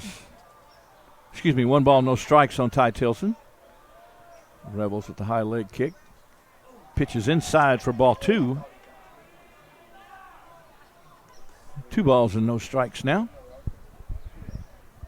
On Eagle left fielder Ty Tilson. Again, Ty's RBI double plated the first 2 runs of the ball game. Proves to be the difference maker right now. Ball popped up in the infield. Wall calls everybody off, makes the catch. So Tilson retired on the pop-up to short for out number 1. It'll bring up Wesley Dixon. Wesley with a base hit back in the first inning. A line drive up the middle, which advanced Ty Tilson from second over to third, and then Tilson eventually scored. So good to see Wesley Dixon in the hit parade for your Eagles. High leg kick again. Pitch on the way is in there for a call strike. On Eagle DH, Wesley Dixon. Wesley scored via base hit from Grant Wood back in the first inning. Pitch off the plate for a ball. And the count 1 ball, 1 strike now on Wesley Dixon. Outfield pretty much straight away. Infield at regular depth. Pitch rode inside for a ball. Looked like a pretty good pitch, but called a ball just off the plate on the inside. The lefty in the bullpen looks like he's working with a little more earnestly right now. Same place for that pitch. I think you're right, Galen. I don't think they can go much longer with Rebels. He's now over 60 pitches. I imagine they're pretty close. He's 61 right now. 55 pitches coming into the top of the third inning. The bottom of the third inning, excuse me. And on the 3-1 pitch, Wesley takes a pitch high for ball 4, across to first base. Eagles a little something going here in the top and the bottom half of the third inning, folks. Sorry to say top occasionally. Remember last night we were visitors. But we're home team today. So we're in the bottom of the third inning. Your Eagles have a 5-0 lead. If you just joined us, they scored all 5 runs in the first inning on 5 hits. And an error thrown in there. Oh, that pitch is up and in. Noah hit by the pitch, but he looks to, they're trying to call it a foul ball. I don't believe so. Tough situation again for Noah. Actually, what I believe is the call, which is coming from probably down at third base. This is one of those rare calls. Even when you're hit by the pitch, you go around, Galen, and I believe that they're wanting to call it a swinging strike. Umpire crew's going to come together on this. Third base umpire will have the best look at this. It'll ride mainly upon his decision, but from where we are, Noah should have been hit by the pitch. Plate umpire, I believe, is trying to plead his case that Noah went around on the swing, but I believe he was hit by the pitch. There was a strike. The pitch rode up and in into Noah. Tough as Noah is, he'll still stay in there batting, Galen. But plate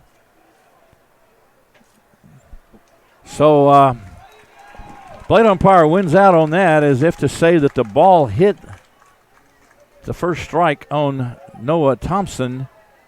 Noah not really arguing at all, of course, but not showing much displeasure.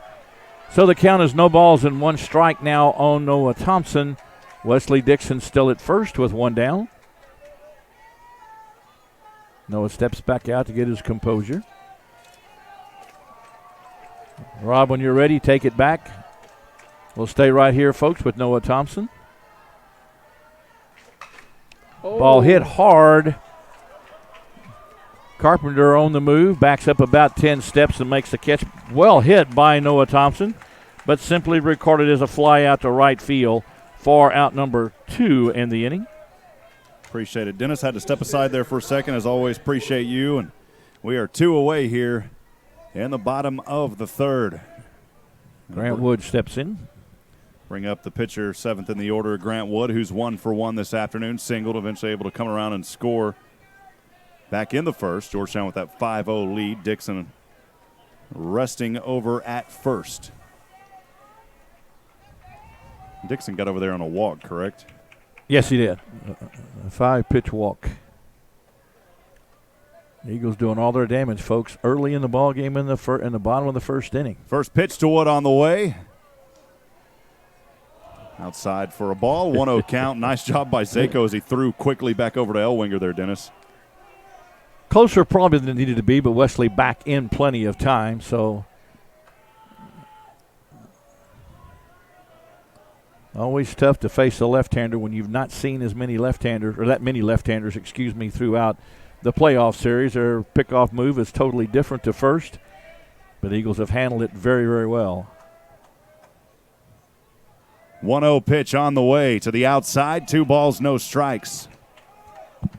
That bullpen over there relatively quiet for Magnolia West. Well, with 2 outs and only a runner at first base, it looks like Brody Huckfeld has taken a moment.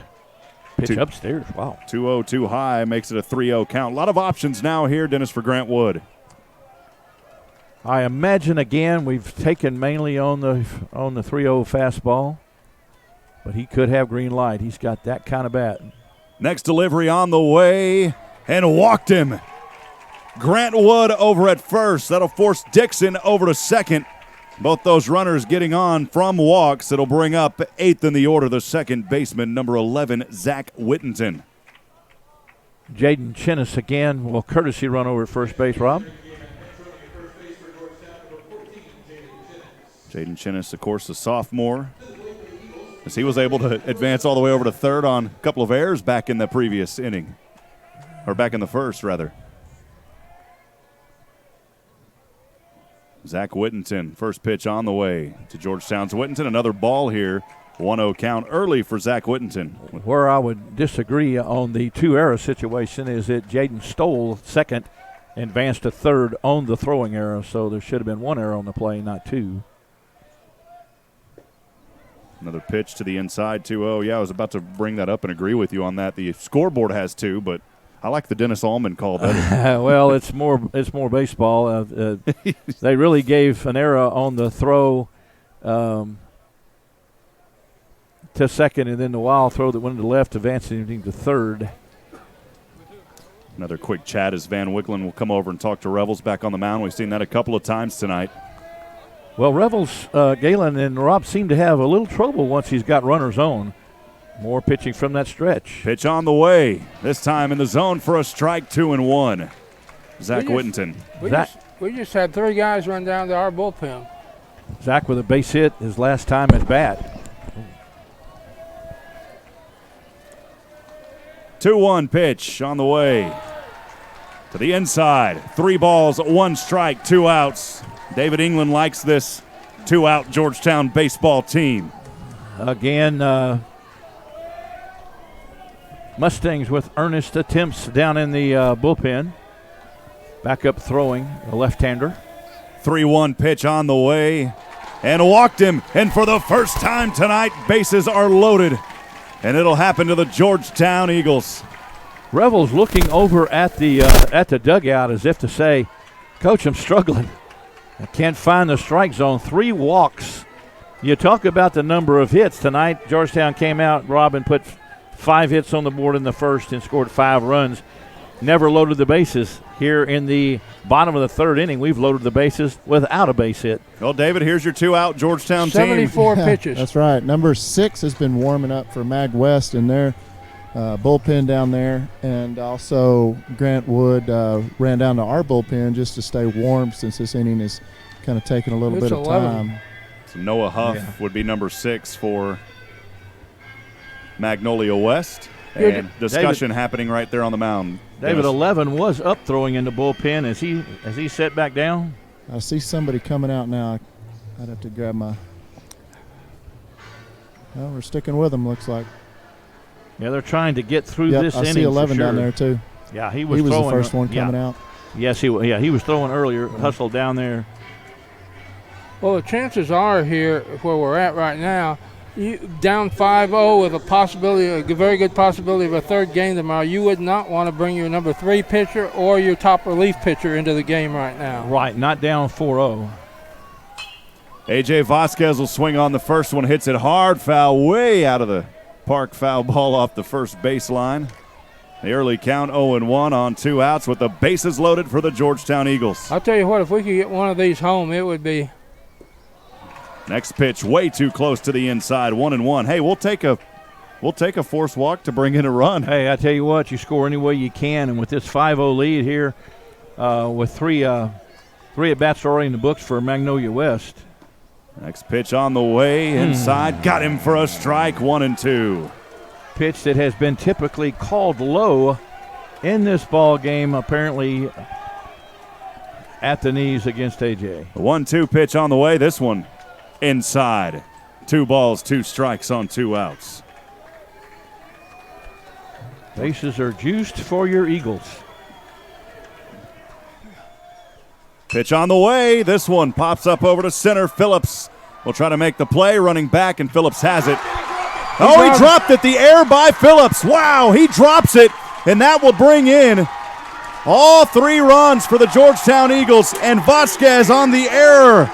Oh, baby, the Eagles cooking them 8-0 on the air. Phillips definitely wants that one back. Wow, no way you expect that to happen. Phillips got there in plenty of time, had a chance to make the play. Ball comes loose, hits the ground, folks. 3 walks in the inning, all 3 runs just scored. Your Eagles up 8-0. 11 back up in earnest in the bullpen again. Boy, your heart has got to go out to Phillips as he knew that was a fairly routine grab, and maybe just the pressure got to him on that one. This is a very well-disciplined, a well-coached Magnolia West team, but Georgetown, Coach Foster said, we're going to try to punch them in the mouth in Game 2, and that they have so far, capitalizing on the errors, Dennis. Not being someone who watches that much heavyweight fighting, I can pretty much, that ball's tattooed. Jeffrey David, another hard hit. This time Phillips back again. Phillips this time has the grab, and that will do it. But again, Georgetown picking up 3 runs on loaded bases on an error over at center field from the A.J. Vasquez bat. So again, 3 runs for the Eagles on no hits. 1 error, 1 huge error, and no one, or actually 1 left on base. We are through 3, top of the 4th coming up. We'll take another break.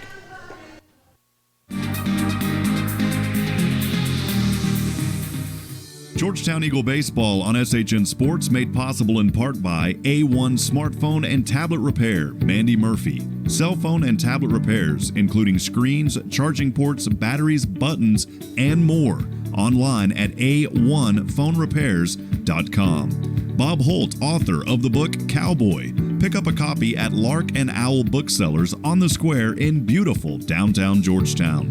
Brennan Remodeling, Jeff Brennan, building equity since 1988. Email brennanremodel@gmail.com for all of your remodeling needs. The Central Texas Business Association, your go-to source for products and services from ethical businesses in Central Texas. Online at centexbusiness.org. Courtney Home Inspections, Chris Courtney.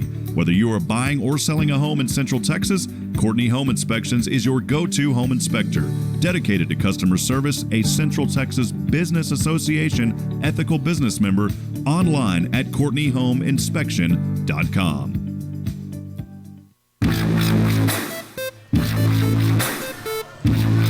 Welcome back to College Station, Texas, Olson Field at Bluebell Park. Magnolia West trailing Georgetown 8-0 as we start things here in the top of the fourth. It'll be the 5, 6, and 7. Phillips, Zako, and Swiderski. Georgetown commanding, taking care of business here in this game early, Dennis. Well, I know, Rob, right now that the entire Georgetown community is excited. There's two things going on. Graduation is underway back in Georgetown over at Cedar Park, but your Eagles have an 8-0 lead right here. Our fans have to be excited. First pitch on the way to Connor Phillips, high into the inside. 1 ball, no strikes as we're just underway here in the top of the fourth. Trying to finish a thought while ago about how quickly you get a TKO in the in a heavyweight fight, but I know that's a technical knockout, but technically we have punched Magnolia West here in this ball game. 1-1 popped up over to left. Tilson will chase it down over at left center, and this one is gone. A home run.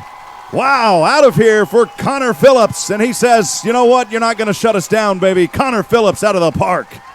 You have to go back to the previous inning and look at how huge that pickoff was at third. For Connor Phillips would have been at bat with the bases loaded. As it was, the Eagles escaped with the great pickoff move by Grant Wood. Simply a small blip on the screen in an 8-1 ball game. Eagles still up by 7. It'll bring up Zako. The pitch to the left-handed batter is out of his reach. The early count 1-0.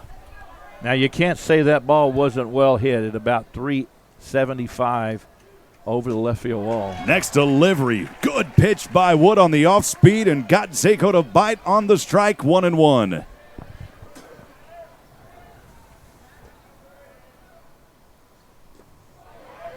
Next pitch too low. Wood knew that one was out of his reach. 2-1 the count. So the Georgetown player, Grant Wood, who pitched a perfect game this season versus Cedar Creek. 2-1 pitch. This one hard over to right. This one going.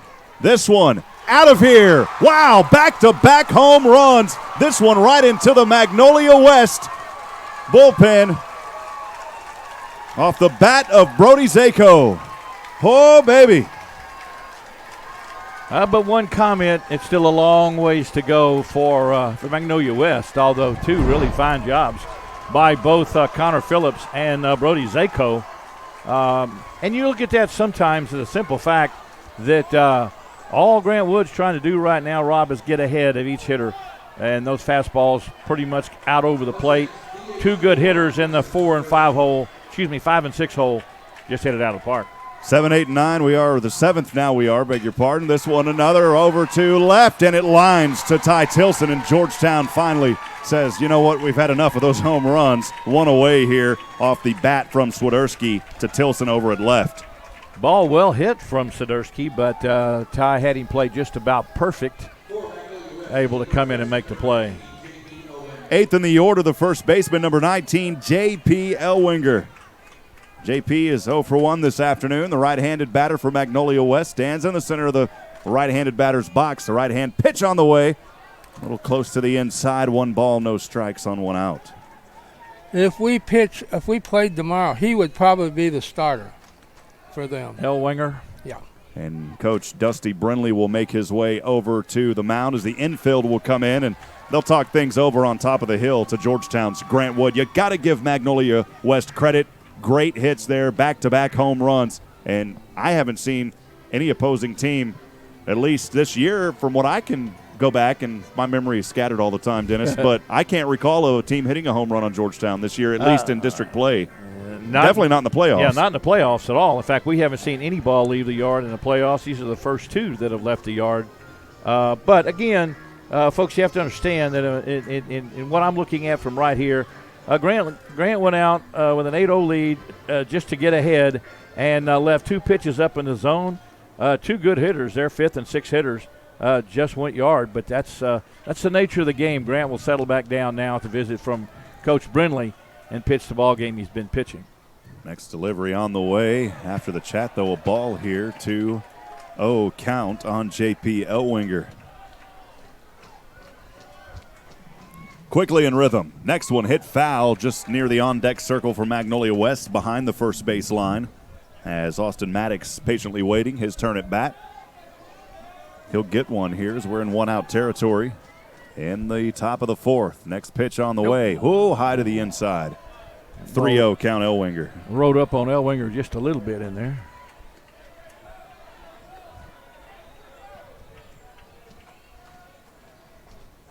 Three balls, 1 strike. Pitch on the way. Too low and walked him. That's not what you want to see after the chat there on the hill, Dennis. No, not at all, really. But still a good visit by Dusty Brindley, your Eagle pitching coach. A little frustration from Grant having given up those back-to-back home runs, but Grant's been pitching long enough to understand that happens in baseball. Not back-to-back, but it happens in baseball. His job right now is to get Maddox the 9-hitter. Maddox 0 for 1 this afternoon, and the home plate umpire is telling the Magnolia West dugout to step back. There were some players that were stepping a little too much on the field there in front of their dugout. First one fouled into the back of the net. The early count 0-1 on Magnolia West left fielder Austin Maddox. Maddox hit his first time at bat, hit the ball hard. He lined out to Ty Tilson. Jared Pierce just is going to the bullpen. Eagles left-hander. 0-1 in the zone. Good off speed for the strike. 0-2. So number 2 hustling down to the bullpen. Number 3. Number 2. Jared 2. I misread it then. There's Jared. 2. So that was Brooks. Brooks is number 3. Yeah, Brooks Hancock would be 3. Yeah. 0-2 pitch. This one popped up. Should be catchable as Colin Jackson will step about 10 feet away from the first base bag. Has the grab for the second out. You also have number 20 and 15 headed down there. So that would be Braxton again. Braxton Pearson. And Jack Brindley. And Brindley, although I don't suspect we'd see Brindley in this game. We don't want to see Brindley in this game. Well, at least I don't think so. Potential starter for tomorrow night. But, of course, if things get awry, you have to have this ball game, so anybody's capable of throwing. Pick attempt over at first to Ellwinger, who reached on that walk moments ago. He's safe. Back to the top of the Mustang lineup, but a great place to be for your Eagles as they have 2 down. Good pitch here for a strike, 0-1. Grant's off-speed pitch is exceptional. He's thrown it for a strike almost all night long, having mixed the hitters up. If at all possible, you'd like to keep Jack and Reese Grimes for tomorrow night. Yeah, with this kind of lead, you won't see Reese, but should things change, you would. But Dylan Van Wicklen, 2 for 2. He'll pop this one up into the air. Georgetown, Whittington over at second. Will hand it off actually over to Colin Jackson, and Jackson will get back-to-back grabs. Almost fumbled around, but able to haul that one in for the third. And final out again pops up over to Jackson. In this inning, 2 runs, both of them coming on home runs from Connor Phillips and Brody Zako. Those 2 runs equating for 2 hits. There was no errors and 1 Lone Ranger left on base. And we've got them down to 9 outs. We'll step aside and take a quick break. Bottom of the 4th coming up. 8-2, Georgetown leads.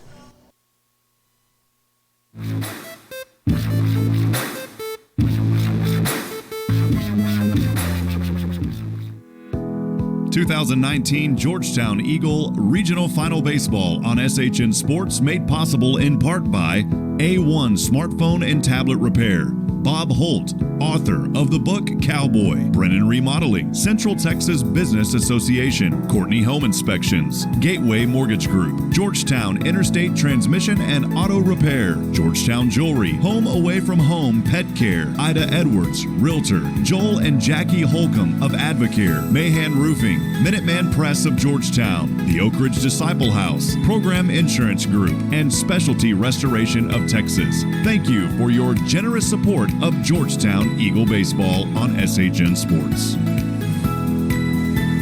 Back in action as we get things started here in the bottom of the fourth. We're through 3.5 at College Station, Texas, Olson Field at Bluebell Park.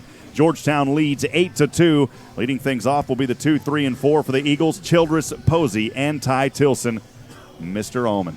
Eagles not afraid to play add-on right here, Rob, as we should we be able to put 2 or 4 runs on the board, get us an 8 or 10 run lead, the pressure really starts to mount, as Galen said a few moments ago, may have been a break.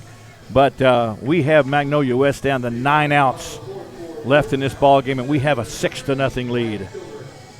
Wyatt Childress 1 for 2 this afternoon. He started things for the Eagles back in the first when they put up 5 runs, 3 in the previous inning. They'll try to do some add-on here, leading 8-2. The first pitch swung on and hit into the net just behind home plate. The early count 0-1 on Georgetown's Wyatt Childress. Such a pretty sight, guys, to look at that board out there and see 5 runs in the first and 3 runs in the third. That's where your Eagles have that 8-2 lead. Time here for Rebels. Now he'll wind up. Left-hand delivery on the way. Swung up under, and that is a leadoff single for Wyatt Childress as he hits it over to left center. He thought about coming around to second. He's going to have to get back to first, and he got there just in the nick of time. Childress, he thought, man, maybe I've got a little more rocket power than I thought on that one. Well, the ever-present hustling Wyatt Childress, I promise you, when he rounded first and he looked to center, if Phillips had taken a little bit more time, I believe Wyatt would have tried to stretch that to 2. Saw it there on the replay, just barely getting back. It'll bring up third in the order. And Boise State commit shortstop number 5, Cole Posey, who is 0 for 1 this afternoon. He reached on a walk back in the first, came around and scored, and also popped one up over to right field for the third out back in the second. Right-handed batter, Cole Posey. Left-hand pitch to the righty, Cole Posey. Lines this one. And Magnolia West just kind of gives up on the play. Well, they should have. Dennis, I'll let you take this one away. Well, yeah, here's what happened, folks, to tell you the truth. Wyatt was gone on the hit and run. Zach Wall caught the line drive just off the bag and looked to tag Wyatt, who was standing in no man's land, which would have been out number 2, but he dropped the ball. The confusion started because the second base umpire never called anybody out. Wyatt didn't know where to go. Cole wasn't sure what to do. Magnolia West did the right thing as they simply went over to first for the force out for out number 2. So 2 downs in the inning. So quick 2 there as Cole Posey. And it'll bring up fourth in the order, left fielder Ty Tilson. Yeah, I was going to let you break that one down, Dennis. Well, a lot of confusion. Yeah, very odd play, but second base umpire said that Wall dropped the ball. And so we did not have the second out, so they simply went over to first to get the put out. Pitch to the inside for a ball. Should be 2 balls and no strikes. 2-0 count, Georgetown's Ty Tilson. An odd play. The worst about it is there's 2 outs for Georgetown here in the bottom of the fourth. Rebels 2-0 to Tilson. Too close to the inside and low. Brings it to a 3-0 count, 2 away.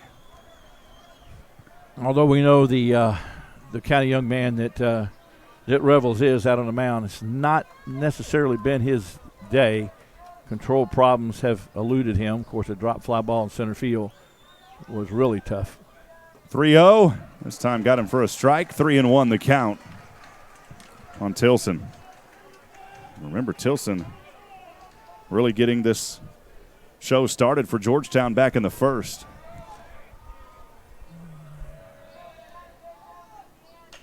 This one swung on.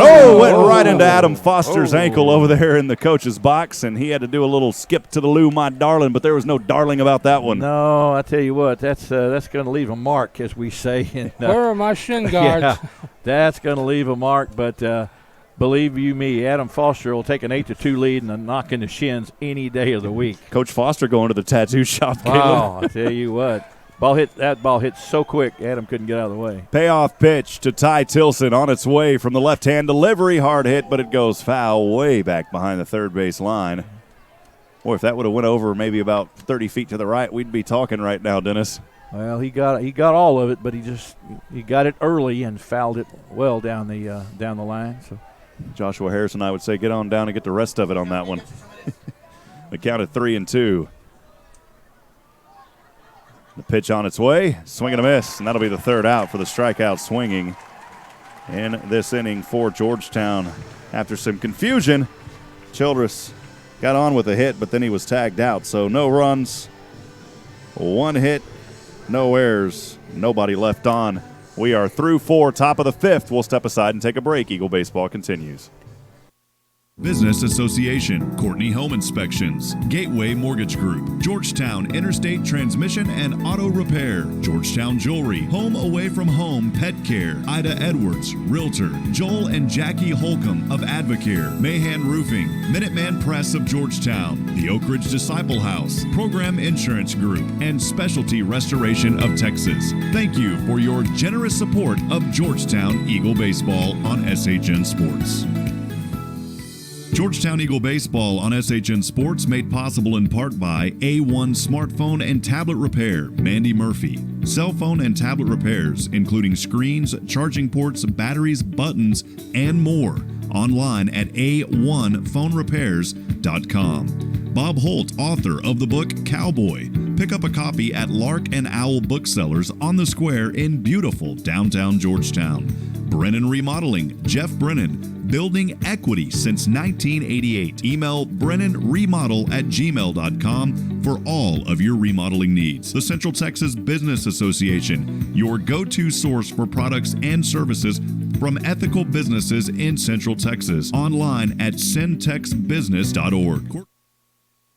Once again, appreciate all of our generous sponsors here on SHN Sports for helping make our coverage possible as we start things here in the top of the 5th and leading off for Magnolia West. We'll start, I believe, in the 2, 3, and 4, Dennis, if I'm not mistaken. It'll be Carson Carpenter. Absolutely. Grant Wood back out to start his 5th inning of work. He's given up 2 runs on 6 hits. He's really pitched a magnificent ball game in this back against the wall game for your Eagles. First pitch on the way to the lefty, swung on and missed here. That great pitch as it was right where it needed to be for Carpenter to say, let me bite a little bit. Yeah. He didn't make contact. Carpenter looking fastball all the way, got the off-speed pitch and like to fell down. A 1 on the way. Ooh, a little wicked curve there. And more of a breaking curve, I guess you could say, Dennis, and it's not in the zone, though, for a ball. Can you have a breaking curve? Yeah, you can. If it doesn't break, it's not. So. Something's wrong with it. Yeah. 1-1 on the way. This one chopped over, and that'll be a base hit right in between Whittington and Colin Jackson. A leadoff single for Carson Carpenter. That is the 4th hit of the series for Carson Carpenter. All of them ground singles, all of them to the right side. But this young man playing right field, played center field last night, playing right field tonight, is an excellent 2-hole hitter for Magnolia West. Tell you, they get something going this inning. We're not out of the woods yet. No, not. 9 outs left to go, but we got looks like Brooks and Jared. Woods pitch here, popped over to Posey. Posey tries to throw to second, not able to make the grab, and that'll put runners at 1 and 2, Dennis. E? That's going to be tough, but that's probably going to be an E6. We'll see what they choose. They did give it an error. Yeah, that's going to be an E6. Cole had a little bit more time to just stop, set himself, and get the lead out, but he didn't do so. Ibarra can cut this game to a 3-point, to 3 runs right now. 8-2 the score. Ibarra 4th in the order, the second baseman who is 0 for 2 this afternoon. Magnolia West with runners on 1 and 2. Eagle outfield very, very deep right now, trying to cut off what's called play no doubles. They're deep enough to cut off anything in the gaps, but with nobody out. Pitch on the way in the zone here for a strike, 0-1. Good pitch by Wood on the off-speed. Eagles still sitting on the 6-run lead, folks, so Couple of good outs here will get us out of this inning. 0-1, swung on and missed, 0-2. That same pitch Ibarra missed by a foot a while ago. I think he missed it by a foot and a half this time. Yeah, he never saw that breaking pitch at all. He likes that one. He does, but he can sure hit. Well, I tell you what, we got a beautiful sunset off over the left field fence here. 0-2 pitch. This one over to Posey. He'll try to regain his composure. Flips over to second, trying to get the double play at first. They won't get it, but they do get one away. So a big out in the middle of the infield on the 6-4 putout for out number 1. Bar reaches on the fielder's choice. So runners again at the corners. Eagles right 2 innings ago with this same situation, able to pick Van Winkler off. Van Winklen. Excuse me, it was a spelling situation on Van Winklen earlier. Brings up fifth in the order the center fielder, number 9, Connor Phillips. With runners now on 1, and that hot corner over at third. Phillips with the home run, his last at bat. Swung on this one and threw over to first for the out. He wanted to kind of pull back on that one. He didn't mean to chop at that one, Dennis. Well, I tell you what, the check swing put out was a great job by Grant to bounce off the mound. To be perfectly honest with you, I don't think Connor Phillips knew where the ball was. No, it was He froze at the plate trying to find the ball. I don't think he thought it was fair. Kind of an excuse me. It was. So right now, Zico with a home run, his last at bat. But with 2 down here in the inning, Rob, we need to get Zico. 6 in the order, the catcher, Brody Zico, who is 2 for 2. Since just said, of course, having that home run in the previous inning. First pitch to the left-handed batter on the way. Zico, foul off the first base line in between the coach's box and that first base bag. The count 0-1 early for Zico. One thing that I've noticed is that Mustangs don't get cheated, Galen, on their swings. They hit the ball hard. No balls, 1 strike, 2 away. Pitch on the way. This one too close for a ball. 1-1 the count.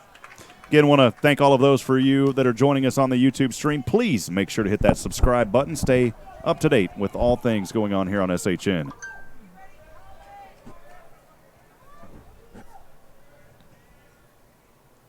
One pitch. Got him on that corner for a strike. Dennis, 1-2. Great pitch by Wood. Absolutely excellent pitch on the outside corner. Zico unsure if it caught the plate, but 1-2 now.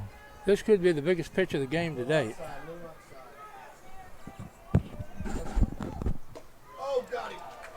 Pitch to the outside, 2 balls and 2 strikes. Just a little bit upstairs, but a good pitch again by Grant Wood.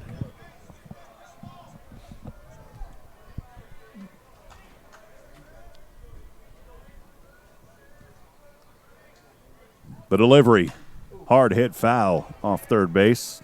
The battle starts here for Brody Zico. Tell you, Rob, that is a beautiful sunset back over the left field wall, back over a couple of buildings. Just really beautiful here at this ballpark. It's one that David can't get the shot of tonight from his angle. He's shaking his head no down there. He wants it, though. 2-2 on the way. This one hit. Lined it right over to Jackson. It gets out of his way, trying to get the untag and throw. And was he out? He is safe. Safe, dropped the ball.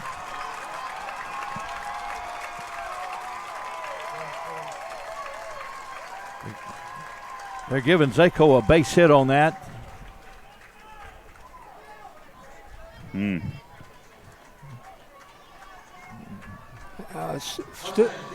Still a 5-run lead. Yeah, Carpenter in to score on the play. So 8-3 our score as Mason Swiderski steps to the plate.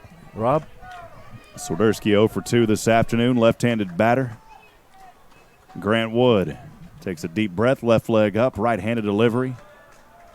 Too close to the inside on the curveball. 1 ball, no strikes on 2 outs.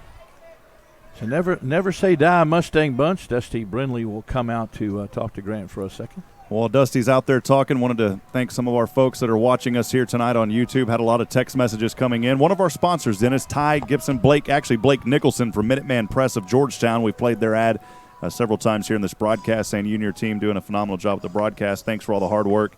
And man, we do this because we love the kids, Dennis. That's why we're up here. We appreciate the opportunity. and, really thank these sponsors, because without them, we wouldn't be able to bring this coverage. So thank you, Blake, for all of y'all's hard work over at Minuteman Press online at mmptx.com, Dennis. All right. Continue to think here along this ball game, though. Continue to think about our kids back home that are graduating tonight, right now, folks. So we congratulate all of our Georgetown High School seniors on this huge night for them, and for our already graduated seniors on this ball field right now that have an 8-3 lead for your Eagles. Well, they got to graduate early and play baseball. That was sweet. 1-0 pitch on the way after the discussion on the hill, too close to the inside. And Grant Woods, he may have some gnats flying around in his face down there. 2-0 the count. Eagles an out away from shutting down another Mustang rally here in the top of the 5th inning. Woods' pick attempt as he threw it to Colin Jackson over at first, keeping that base runner Zako after his single earlier, which got him on.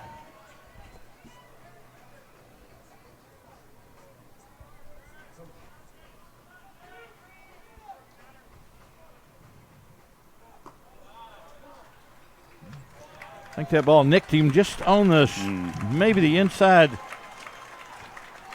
maybe on the thigh, but, that's going to be it for Grant Wood. Yeah, that'll do it for Wood, as Coach Adam Foster will come out and talk things over with him. And bases are loaded. Filled up. Juiced, as they say, here in this game. Georgetown got to watch it here, Dennis. Even though they've got that 8-3 lead, they don't want to get too comfortable, and that'll do it for Grant Wood. He had a phenomenal game here to start things for the Eagles. Great round of applause for Grant as he leaves the ball game, doing an outstanding job. Did his job. He did what he needed to do. He needed to come out and hold his team down well into the 5th inning. He pitched 2 2/3 innings of outstanding ball as Jared Pierce, the left-hander, comes to the hill. So I believe, and if I'm behind on this, Dennis, let me know. I had to look away for earlier, but Ibarra over at third, Zako at second, and after that walk now, Swiderski over at first. It may be Matoka over there at first, as we saw him pinch running earlier in this game for Swiderski. I got in the car and I got halfway here and I said, I forgot my glasses tonight. Oh no. I know what would happen if that were me. I'd have a hard time knowing what's going on. I'd be listening to Galen tell me what's happening. Jared Pierce will take the mound now for the Georgetown Eagles as he gets his warm-up pitches. We'll go over Jared Pierce's stats here for Georgetown, as we have seen Jared here a little bit in the postseason. In 11 games for Jared Pierce. I'm just having to dig through here because we didn't have his stats right at the fingertips like I normally do.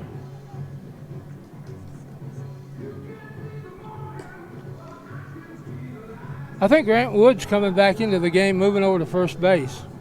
That would be the normal move, the same move that they made last week in the Santa Fe series, as he will take the place of Colin Jackson. Colin, who's done an outstanding job over at first base. So Wood will head over to first base. We have those numbers for Jared Pierce, 14 1/3 innings. He has pitched in 7 games, started 2 of those. Credited with 1 win, 0 losses here this season, allowing 10 runs on 14 hits, 7 walks, 4 strikeouts, 1 hit by pitch. That's a 4.88 ERA, Dennis. All right, Jared Pierce in to do one job, and that's to get us out of this inning right here. Pitch on the way is too high to J.P. Elwinger. The early count 1-0, Dennis. Ibarra at third, John Mataka running at second, and Swiderski at first. Good strike call right down the middle. So Mataki's in for Zako, correct? Matoka is courtesy running out at second. Okay, Matoka. Appreciate it. We saw him for Swiderski earlier. Next pitch in the zone again, 1-2. Good start here for Georgetown's Jared Pierce. This may be the only batter that Jared faces. If he can get us out of this inning right here. He did. And the next one, Jared Pierce takes care of business. And Georgetown Only allowing one here in the top of the fifth. A good opportunity for the Eagles, and Grant Wood is even hopping and flying off the Georgetown Eagle field. 8-3 your score. Bottom of the fifth coming up. We'll take a quick break. Stay with us. Eagle Baseball continues.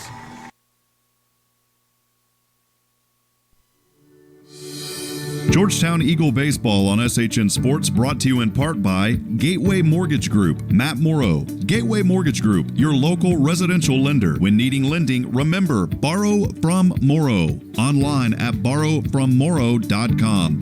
NMLS number 464148. Georgetown Interstate Transmission and Auto Repair. Joe Bob. Complete and professional automotive maintenance and repairs from ASE certified technicians. Georgetown Interstate Transmission and Automotive Repair is your one-stop auto shop. Visit them next to Mel's Lone Star Lanes in Georgetown. Georgetown Jewelry, Ricky Poe, dedicated to customer service. Georgetown Jewelry is your locally owned and operated jewelry store. For all of your jewelry needs, go by and see Ricky Poe and his wonderful staff, located in the Williamsburg Village Shopping Center off Williams Drive and online at georgetownjewelry.com.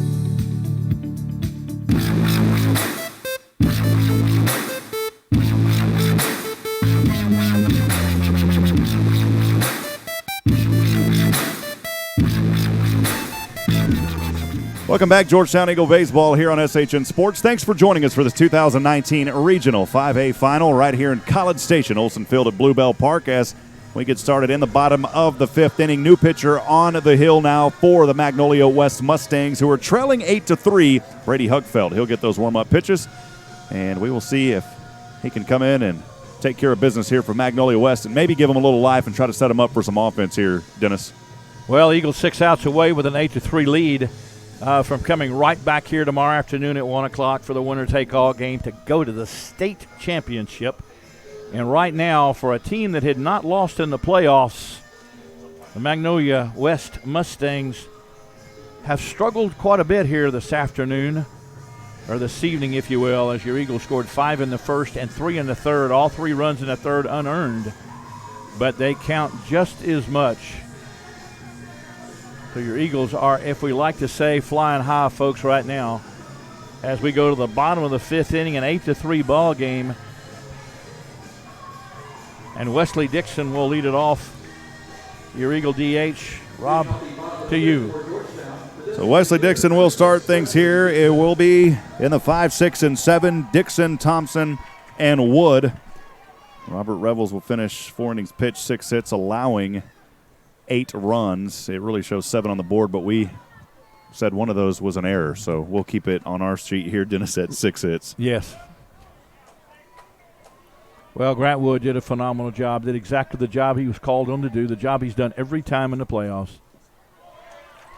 Pitch on the way here to low for a ball on Georgetown's Wesley Dixon. The first pitch by Brady Huckfeld. Rob, he had to come out and shut down Magnolia West, a good ball club, for the first 4 or 5 innings, and he took it all the way to the 5th with Jared Pierce doing an outstanding job with a strikeout for the last out.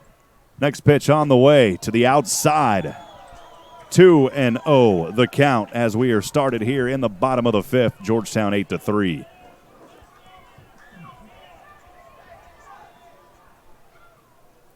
Pushing aside the 14-inning game, this is one of our longer playoff games. Yeah, it really is. It's taken quite a bit, but it's been a lot of mistakes in this ball game. Next delivery, too high upstairs. The attic door was left open.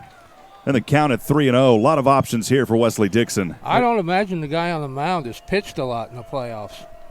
It's fundamentally sound, too, as the Mustangs appeared to be last night. Tonight they have really made some key mistakes. Next delivery, this one on a 3-0 in the zone for a strike. 3 balls, 1 strike, no outs, nobody on for Georgetown. Huckfeld's job, of course, is to keep the Eagles at bay with the 8 runs. This one will hit over to Wall at short, throws the dagger to first to Elwinger, and that's 1 away for the Magnolia West defense, 1 away for Georgetown's offense.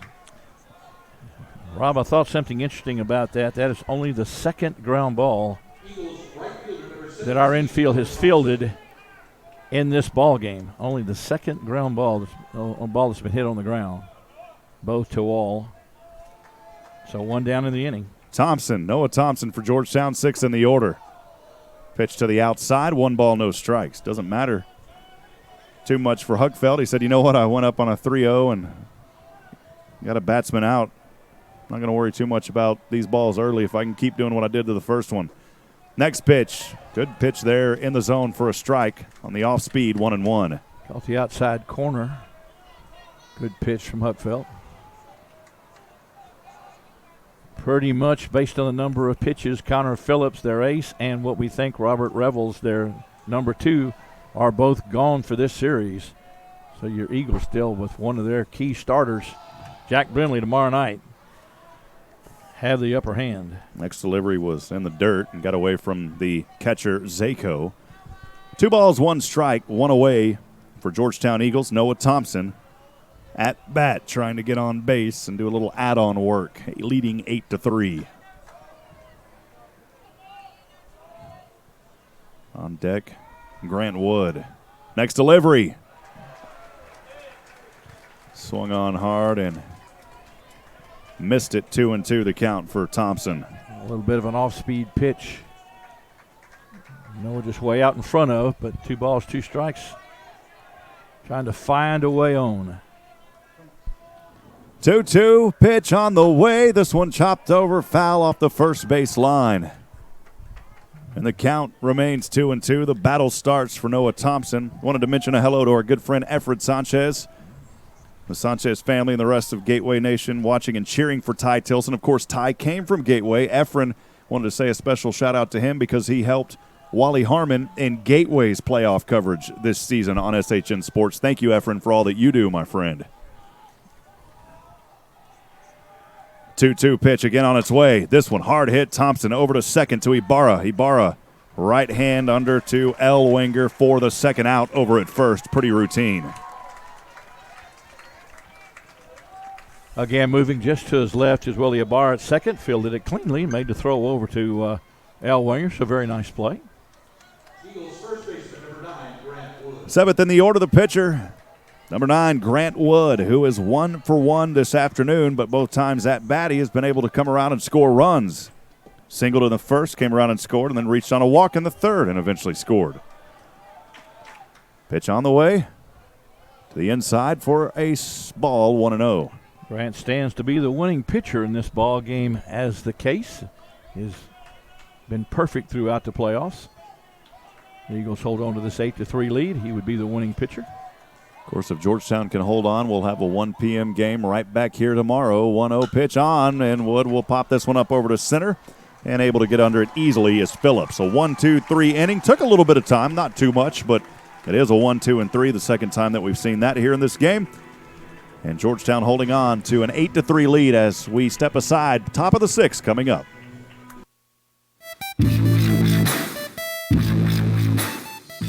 Georgetown Eagle Baseball on SHN Sports brought to you in part by Gateway Mortgage Group, Matt Morrow. Gateway Mortgage Group, your local residential lender. When needing lending, remember, borrow from Morrow. Online at borrowfrommorrow.com. NMLS number 464148. Georgetown Interstate Transmission and Auto Repair. Joe Bob. Complete and professional automotive maintenance and repairs from ASE certified technicians. Georgetown Interstate Transmission and Automotive Repair is your one-stop auto shop. Visit them next to Mel's Lone Star Lanes in Georgetown. Georgetown Jewelry, Ricky Poe. Dedicated to customer service, Georgetown Jewelry is your locally owned and operated jewelry store. For all of your jewelry needs, go by and see Ricky Poe and his wonderful staff. Located in the Williamsburg Village Shopping Center off Williams Drive and online at georgetownjewelry.com. Also wanted to mention Tiffany Palmer Realtor, as we didn't have her in there yesterday. Tiffany Palmer Realtor, native Austinite, born in the city. Enjoyed watching it grow over the years. Graduated with a finance degree from ACU. Worked for a bank in Dallas. Now Tiffany Palmer ready to assist with all of your real estate needs. Check her out online, realty1groupprosper.com. Thank you, Tiffany Palmer, for your generous support. Leading off here for Magnolia West as we start things in the top of this 6th inning. We'll start at the bottom with Austin Maddox and then go back to the top with Van Wicklen and Carpenter. Rob, happy to see Jared come back out to get a little bit more work. Thought maybe, although the score differential of 5 runs, it's not quite Reese Grimes' time. Glad to see Jared Pierce back out to start the top of the 6th inning. Great opportunity to give the lefty a little bit of confidence here. This one over to Whittington. Whittington makes the grab, throws, and barely able to tag in the nick of time was Grant Wood for the first out. See if we see that one on the replay. Boy, he had to get that foot down fast, my friend. A little bit more of a routine play, almost gone awry, but a good job by Grant Wood as he had come off the mound and then went back out to first. So the infield is Grant Wood, Zach Whittington at second, Jeffrey David at third, Cole Posey at short. Back to the top of the order, the third baseman, number 2, Dylan Van Wicklen. Pitch on the way to Wicklen. Van Wicklen to the outside for a ball. Actually a little too high, 1-0 count. Van Wicklen this afternoon is 2 for 3. 1-0 pitch, again over to Whittington. He'll get some action. Over to Grant Wood. 2 up, 2 down for Georgetown. So the Jared Pierce, Zach Whittington, and Grant Wood show for your Eagles in the top half of the 6th inning. Nobody else needs to be out there right now. Your Eagles with 2 down in the 6th inning, folks. That's 4 outs away from tomorrow's ball game. The balance has switched back in Georgetown's favor. It definitely has. Momentum was started building back in the 1st inning as your Eagles came to play without question. There was no doubt.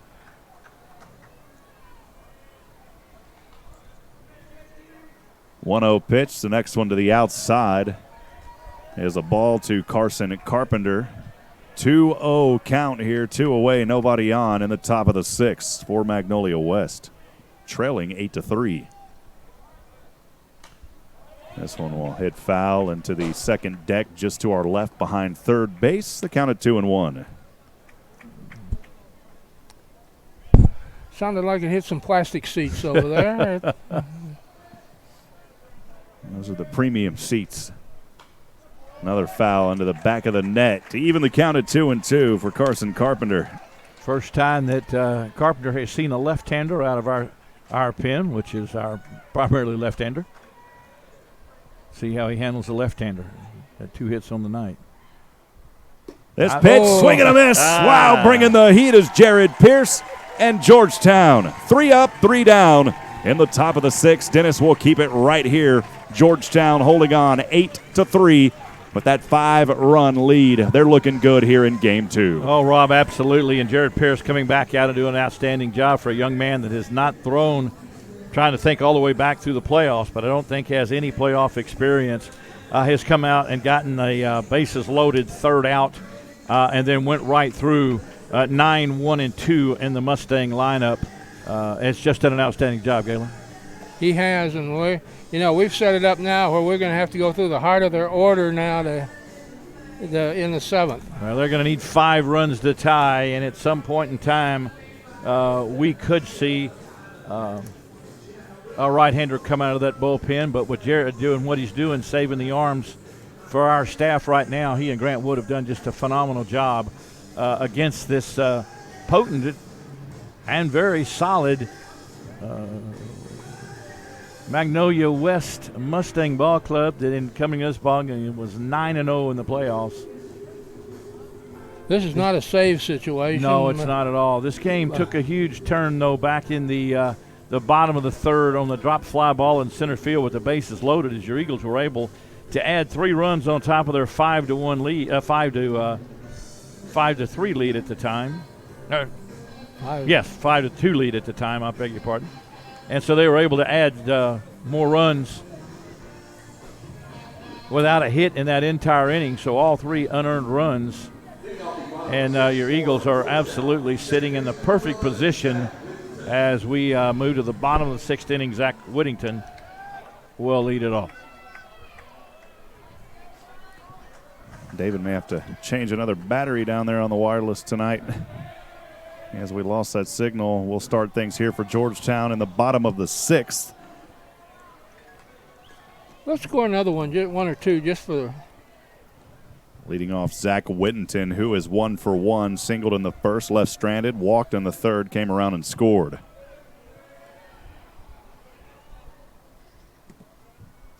Next pitch too high upstairs. 2 quick pitches, 2 quick balls here to Zach Whittington.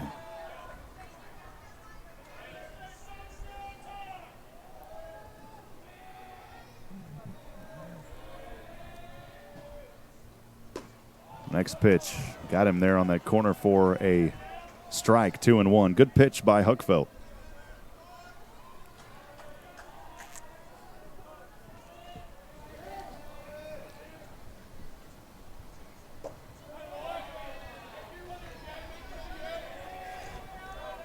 Another ball, 3-1.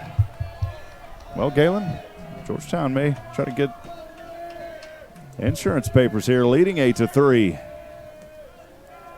3-1 pitch on the way. Oh, that one looked close, Dennis, to the inside, but called a strike, 3-2. Looked like it caught the inside corner, and Zach pretty much gave up on the pitch without even making a move to first. I think he thought it was in there for a strike.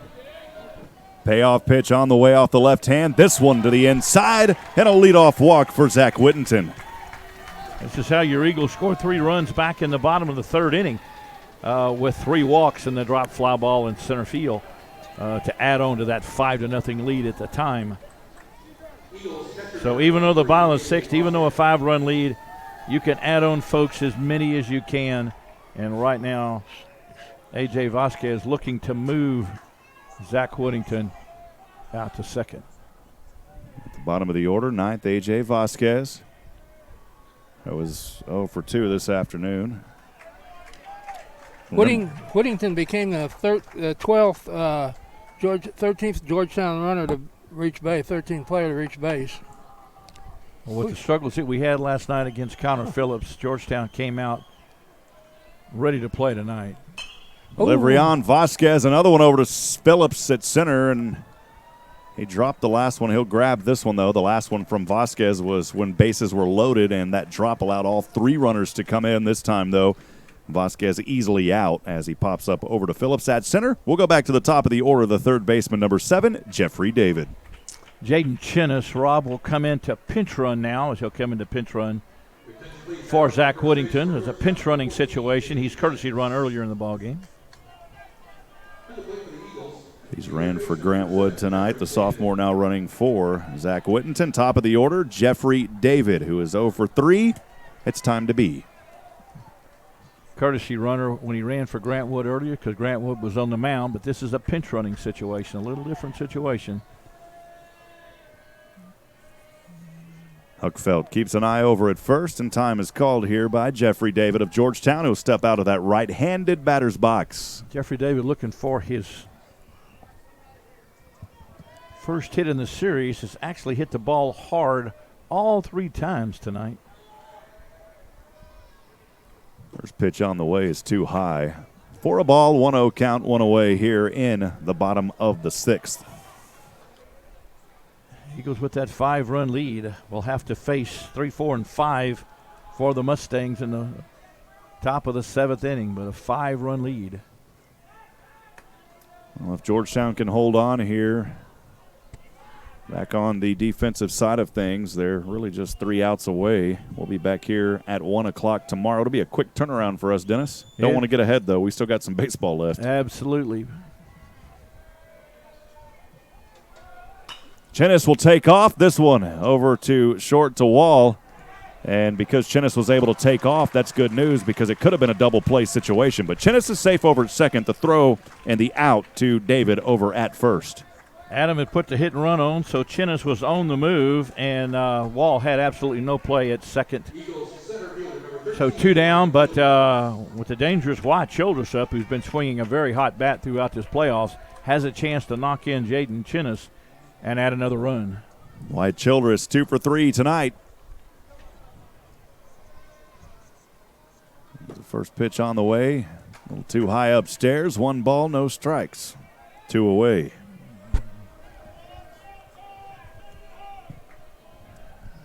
Eagle bullpen pretty much silent right now. Jared Pierce has pitched an inning and 2/3 of outstanding relief for your Eagles. Next pitch, this one will chop over. It may take a bounce, and it does. It's out of the gloves, and that will bring Chinnis in. And plenty of time. Well, Chinnis able to come in and score for Georgetown, giving them the 9th run of this ball game. No error up there on the board. That would have been a little bit of a hard one. It's a play that I think Zach Wall makes probably 9 out of 10 times, probably 99 out of 100. But the ball chopped up the middle. He just didn't get there. They're going to give Childress a base hit, and I would agree with that. Well, you talked about Childress. He's been hot, and he takes care of business again, bringing in another run. Cole Posey at bat for the Eagles, who's 0 for 2. Yeah, probably the unsung hero in this ball game tonight is Wyatt Childress. The big double by Ty Tilson earlier, but Wyatt's had some huge hits. Ooh, pick attempt and barely able to get back was Childress. He's had a couple huge hits in this ball game. I love the dynamic that Adam is using in the playoffs right now with A.J. behind the plate and the speed of Wyatt Childress in center field. 1-0 as Childress will take off, easily steals to second. Catcher's indifference. Oh, I thought he was already on his way. I didn't catch that. Still a base. What?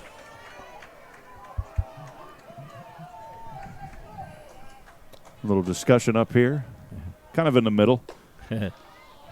We'll call it a stolen for Childress. Count 3-0. 3-0 to Copo. Yeah, that's a bag that Childress actually stole off of Huckfelt, which is hard to do when you steal off of a left-hander. So again, Eagles with a runner in scoring position and a dangerous Cole Posey up. 3-1 the count. Pitch on the way. Over to left. This one going That's deep in the down. gap. Maddox able to make the grab Make the running. Wow, what a job by Maddox for the third and final out. Georgetown, though, getting a little more insurance here in this inning. 1 run. They get that 1 run on 1 single hit off the Wyatt Childress bat.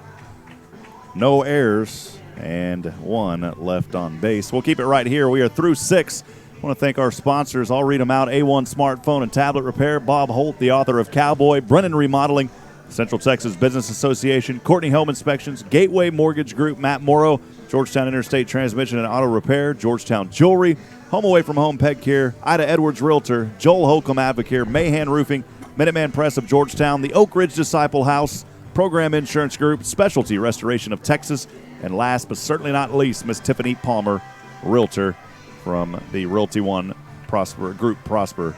Thank you for your sponsorships. Dennis, 3 away. Georgetown can try to get these last 3 and move on to Game 3, the winner take all. That's all we need, Rob, right now is 3 quick outs. Glad to see Jared Pierce back out again for his second full inning of work.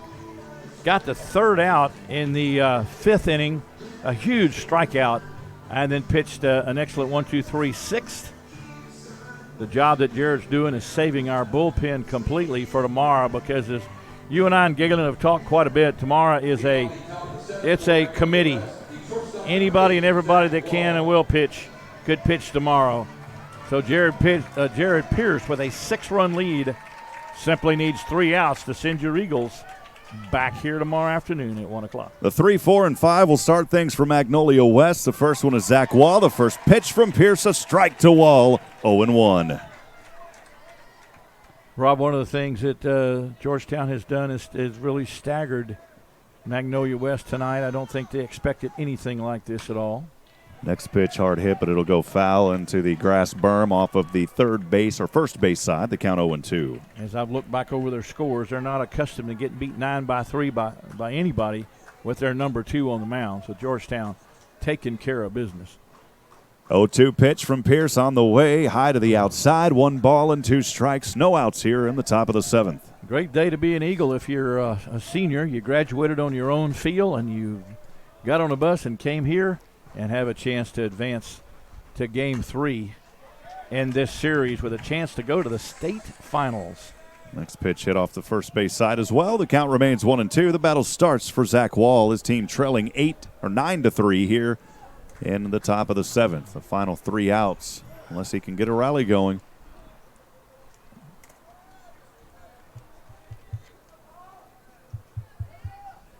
Once again, welcome to everybody on the YouTube stream. Make sure to hit that subscribe button and stay in the know. 1-2 over. This will be a base hit. A leadoff single for Zach Wall. Over to left center. It was just out of the reach of Cole Posey there at short. Eagles going 1 out at a time right now, so in effect, that runner is not all that important, although Jared, of course, will pitch from the stretch to hold him. Right now we're looking for 3 outs.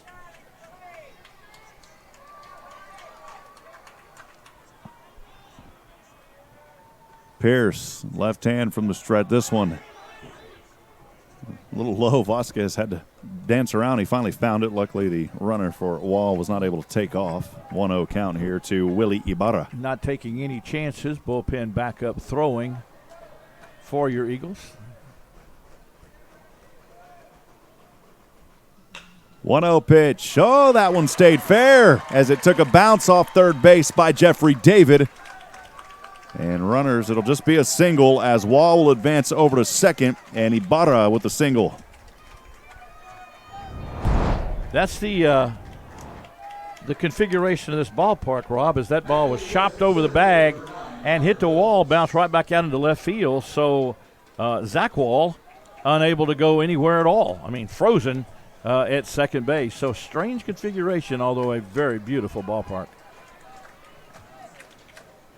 Brings up the center fielder, number 9, Connor Phillips, who is 1 for 3 this afternoon. Pick attempt over at second. Boy, that one was close as Pierce threw it over to Whittington, trying to get the pickoff on Zach Wall. That was another one where the umpire was blocked completely on the.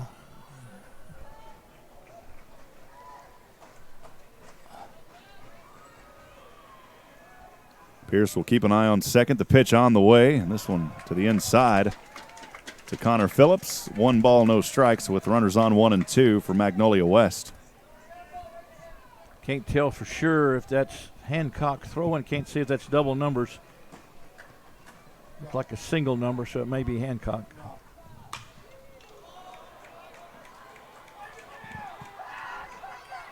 This one popped up over to left, and where it stands, Dennis, runners won't be able to advance. Tilson able to make the grab for the first out. A huge first out for Jared Pierce and your Eagles on a lazy fly ball to left field. Runner still at first and second.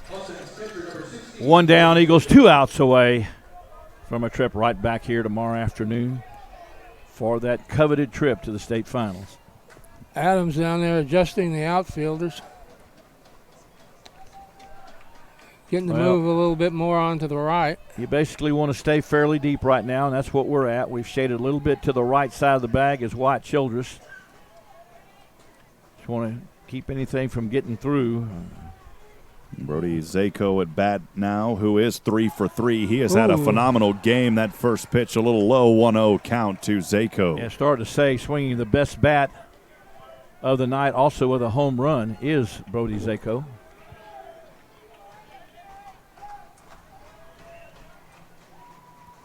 Pierce's delivery popped up over to left. Tilson backs up, has to make the adjustment, and has the grab. And again, runners will not be able to advance on another pop-up. Outstanding job by Tilson as he turned and ran to the spot where he thought the ball would be. He does that so well, as do all of our Eagle outfielders, but Ty does it as well as anybody. 1 out away. As Galen said earlier, folks, this is not a save situation. It's just a hold for Jared Pierce. But right now, we're 1 out away, folks, and we're going to be right back here again. Brings up Mason Swiderski. 0 for 2 this evening. First pitch on the way to Swiderski, too far to the outside, 1-0.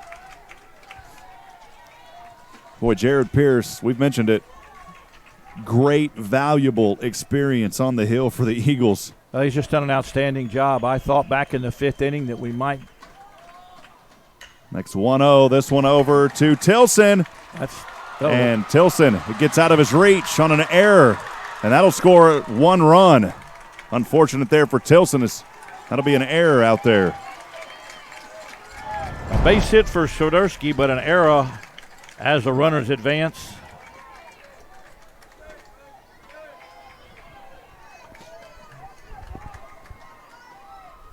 So a little never say die out of the Mustangs. They're down to 1 out, and they trail right now by 5 runs. That error will bring in Zach Wall. The score 9-4, with runners now on 2 and 3. Swiderski at second, Ibarra over at third. It'll bring up J.P. Elwinger. 0 for 2 with a walk tonight. First pitch on the way to the right-handed batter. Pops this one up. Childress. Will it drop? Oh, it drops right in the gap. And that is 2 more runs scored. 2 RBI single for J.P. Elwinger. 9-6. And Dusty Brindley will talk over to Jared Pierce. Your little standard Texas leaguer, as again the Eagle outfield was playing deep, folks. We still call that what we call no doubles outfield, and just unable to get to the ball. So right now, although 9-6, 3 runs on the board for the Mustangs. Reese Grimes now heading to the bullpen. It is a long run to the bullpen, both of them for either team. Way over in each corner, left and right field. Eagles just an out away, folks, from putting this thing in the books. Runner on first, 2 down. It is 9-6. Take us back to the bottom of the order now. Yeah, a little bit dicey right now, but left fielder Austin Maddox, who is 0 for 3. Right-handed batter stands right in the center of the box. The pitch from Pierce on the way. This one popped up. And this time, Georgetown again not able to get on it. Unbelievable, as Tilson had an opportunity to put this one away, and just some miscommunication and another hit. You can't call it an error because it dropped right in between them. No, it's a base hit all the way. Unfortunate for Jared, as that ball should have been caught. The miscommunication was between Ty and also with Wyatt. This miscommunication now definitely going to be making a change. I don't know that Reese has had enough time to throw in the bullpen, but to be quite frank with you, here comes Hancock. Looks like it's going to be Hancock. Yes, it is. Eagles just need an out. Be a nice round of applause for Jared Pierce, as he pitched an inning and 2/3, well, actually a total of 2 innings. Had a couple of unfortunate miscues in the field by your Eagles. And the Mustangs, playing never say die baseball, have put 3 on the board. 5 hits here in the 7th inning by Magnolia West, as they say it's not over. We don't want a game 3 on Saturday. And Coach Foster not only is going to talk things over there on the mound. Yeah, it's actually going to be Ryan Courtney. Ryan Courtney, number 18, will come in, not Brooks Hancock, which we thought was warming up in the bullpen. We can't see numbers from here, folks. We apologize for that. He's going to mention Coach Foster talking to his entire team besides Courtney as he's getting his warm-up pitches. Foster was talking things over with the entire team over at second base, Dennis. Well, it's one of those things that you simply are talking to your kids about. Just calm down. Hey, we got a 3-run lead. You know, that runner out at second, to be honest with you, means nothing in this ball game. A 3-run lead. Your potential tying run is at home plate, though, and we go back to the top of the order. The third baseman, number 2, Dylan Van Wicklen. Van Wicklen is 2 for 4 this afternoon. Got on in the first and the third, and then in the fourth and the sixth was out on a fly over to first and a grounder in the sixth. I got a feeling that Courtney's on a very short leash. If a man gets on, we'll be seeing. Reese is throwing in earnest, folks, in the bullpen. Yeah, he's had about 10 throws down there so far. Ryan Courtney was loose in the bullpen, and as we brought in Courtney, Reese was beginning to throw. Now, actually has ceased his warmers, as if to say he's loose and ready to go if we need it. So, the 8th batter of the inning for the Mustangs, as they play never say die baseball. Your Eagles needing an out to bring us back here tomorrow. And it's on the shoulders right now of Ryan Courtney to get that last out against Dylan Van Wicklen. Back at the top of the order we are. Ryan Courtney on the hill. Runners on 1 and 2. The first pitch in the zone for a strike, 0-1.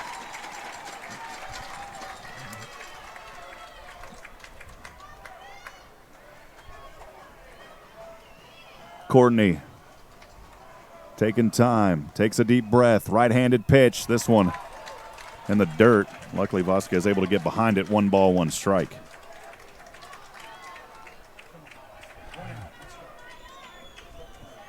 Just an out is all Georgetown needs. The tying run is at the plate, but the Eagles just need 1 out. 1-1, right-handed pitch on the way. Swung on and missed. 1 and 2, Georgetown 1 strike away.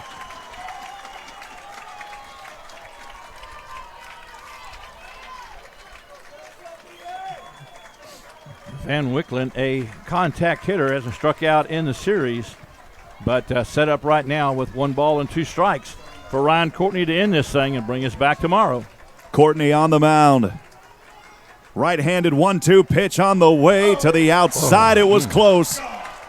And it's an even count at 2 and 2 on 2 outs with runners on 1 and 2 for Magnolia West. Courtney again for the Eagles. His left leg up, the right-handed pitch. This one hit hard over to center, diving, making the grab. What a play by Wyatt Childress. He redeems himself, and Childress gets the out over at center, and that'll do it. The Eagles will play tomorrow at 1 p.m. for a winner-take-all versus Magnolia West. What a game. You got to give Magnolia West credit here, fighting in the 7th inning. Well, Wyatt Childress simply said when that ball was hit, this game's over, as he came charging in, folks. Caught the ball sliding. You can see it. But a great catch by Wyatt Childress. But again, a Magnolia West team that is never say die. So, folks, we are set up for an interesting one tomorrow, as we will have one of our aces on the mound in Jack Brindley. And we expect to see their first baseman, J.P. Elwanger, throwing tomorrow. I feel very confident right now. Your Eagles are feeling awfully good about themselves as they come out of this ball game with a 9-6 win. We'll step aside for just a quick moment. Stay with us, post-game interviews and more here on SHN.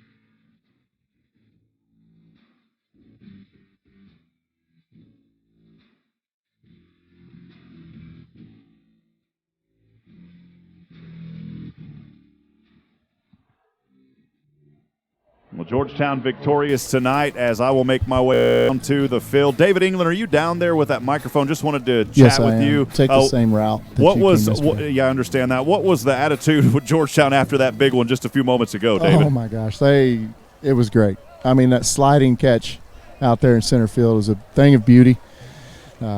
Kids are really, really excited. The fan base is excited. Nobody left the stadium tonight. Feeling good. Coach is bringing them all together real quick. All right, folks, we're back here as Rob makes his way down to talk to a couple of key players in the ball game. You could pick out a lot of them, but he's going to talk to a couple of key players along with head coach Adam Foster. But Adam Foster said last night, folks, at the end of that ball game, as your Eagles fell 2-1, that we would come back out tonight and we would get after the Mustangs.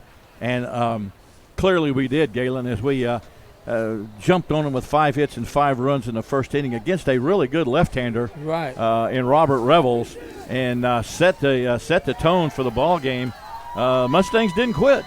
They came back. They came back battling hard, but right now, folks, your Eagles take this ball game 9-6, even the series up, same as we did against Santa Fe. Dropped first game, came back and won game 2.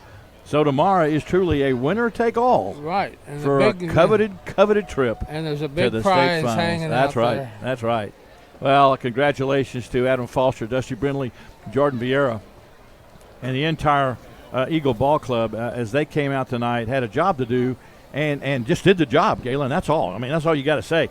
They had a job to do. We had a great spirited commencement ceremony this morning at Eagle Field, where these seniors were given their diplomas in a special graduation, and then came back down here to College Station and played a very special ball game. So I believe this is a day that no matter what happens, I believe this is a day that Georgetown Eagle baseball and these seniors especially will not soon forget. They won't. You know, you almost get down to describing tomorrow's game as a piñata with two items in it. One is a rotten egg, and the other one is $1 million. Yeah. And which one are you going to get if you break it open? Well, I tell you what, one of the things that Magnolia West wanted to do in the top half of the seventh inning was at least not go quietly, and they didn't go quietly. No, they didn't. As they came back and put 3 more runs on the board and had an effort with a line drive to center field that Wyatt Childress just made an absolutely fabulous sliding catch. Had that ball dropped, at least another run would have scored. Runners could have been on first and third. Anything could have happened. But with a little bit of miscommunication in left field between Ty and Wyatt on the previous play, Wyatt took charge and came after it and got the play. They hit us well. They ended up with 13 hits, I think, is what was on the board. And they can hit, and they did hit the ball. As we know, as we feel confident, we'll be throwing Jack Brindley tomorrow. Jack threw four plus strong innings against a good Santa Fe Indian team last week in what was then the must game for both teams, and got us the lead early, and the Eagles were able to hold on. So I firmly expect to see Jack out there on the hill tomorrow. And to tell you the truth, I'm pleased that the ball will be in Jack's hands tomorrow in this winner-take-all ball game. And then tomorrow. we've still got Reese Grimes fresh. Right. We didn't have to bring him in at the end there, and just a couple of situations that occurred. Where we needed to have Ryan Courtney come in, but Ryan, I don't even have the pitch count in front of me, but probably didn't throw 5 or 6 pitches. So he came in and did an outstanding job. Jared Pierce did an outstanding job. Had a couple of situations happen to him right there in the top of the 7th inning where we should have been out of that ball game, maybe giving up a run, maybe giving up 2 runs. But my hats are off to Jared Pierce as he came in.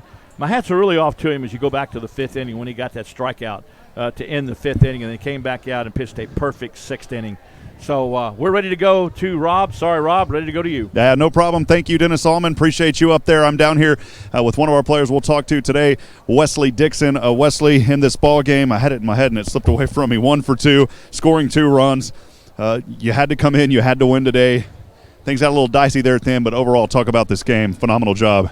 Really, all the pieces came together tonight. There at the end, we started to freak out a little bit, but we got that past us. We're going to move on from that. But overall, the pitching, the defense, the hitting, everyone came together. Everyone did their job tonight. Well, you guys knew that you had to come out here. You knew you had to win today. What was going through your mind after the loss yesterday? And just talk about that a little bit for us.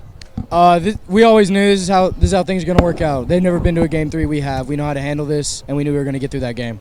Well, Coach said that y'all were going to come out and punch him in the mouth. You did that early, scoring those runs early. How critical was it to get those 5 runs to start things in the first against this very tough Magnolia West team, Wesley? That really laid the statement down for us. It really showed them that we're not going to roll over. We're not going to give them this series. They got to fight. You packed your bags, I assume, correct? Yes, sir. Awesome. Well, we know that's what you would say that again. We planned on this. That's what we saw against Santa Fe. Georgetown taking care of business here. For me, the beard continues to grow. I'm going to wear the black shoes again tomorrow. I switched it up yesterday, so we want to keep things rolling. Wesley, final camera right here on you. Who do you want to send a shout out to? A little love tonight here from Georgetown, Texas, as Grant Wood is behind you. Shout out Grant. Shout out my grandparents, my parents, Lily and Dayton. Awesome. Well, thank you, Wesley. Good job on the game. We'll see you tomorrow at 1 o'clock. That was Georgetown Eagle Wesley Dixon. We'll now talk things over with Georgetown Eagle, the A&M commit, Wyatt Childress. No relation to the Childress here at A&M. But Wyatt, as I talked to Wesley earlier, a great game here for you guys starting out. But then things there in that final inning, talk about maybe a little miscommunication out there, but finally able to get it together. Talk a little bit about that last inning. I mean, the last inning, Jared Pierce was just filling up the strike zone, and they were barreling baseballs. I mean, he's doing what Coach Brindley is teaching him to do, and, he was just pounding the zone and then getting some fly balls that should have been caught, could have been caught. It is what it is, but at the end of the day, we ended up getting 3 outs in that top of the 7th and ended up coming out victorious.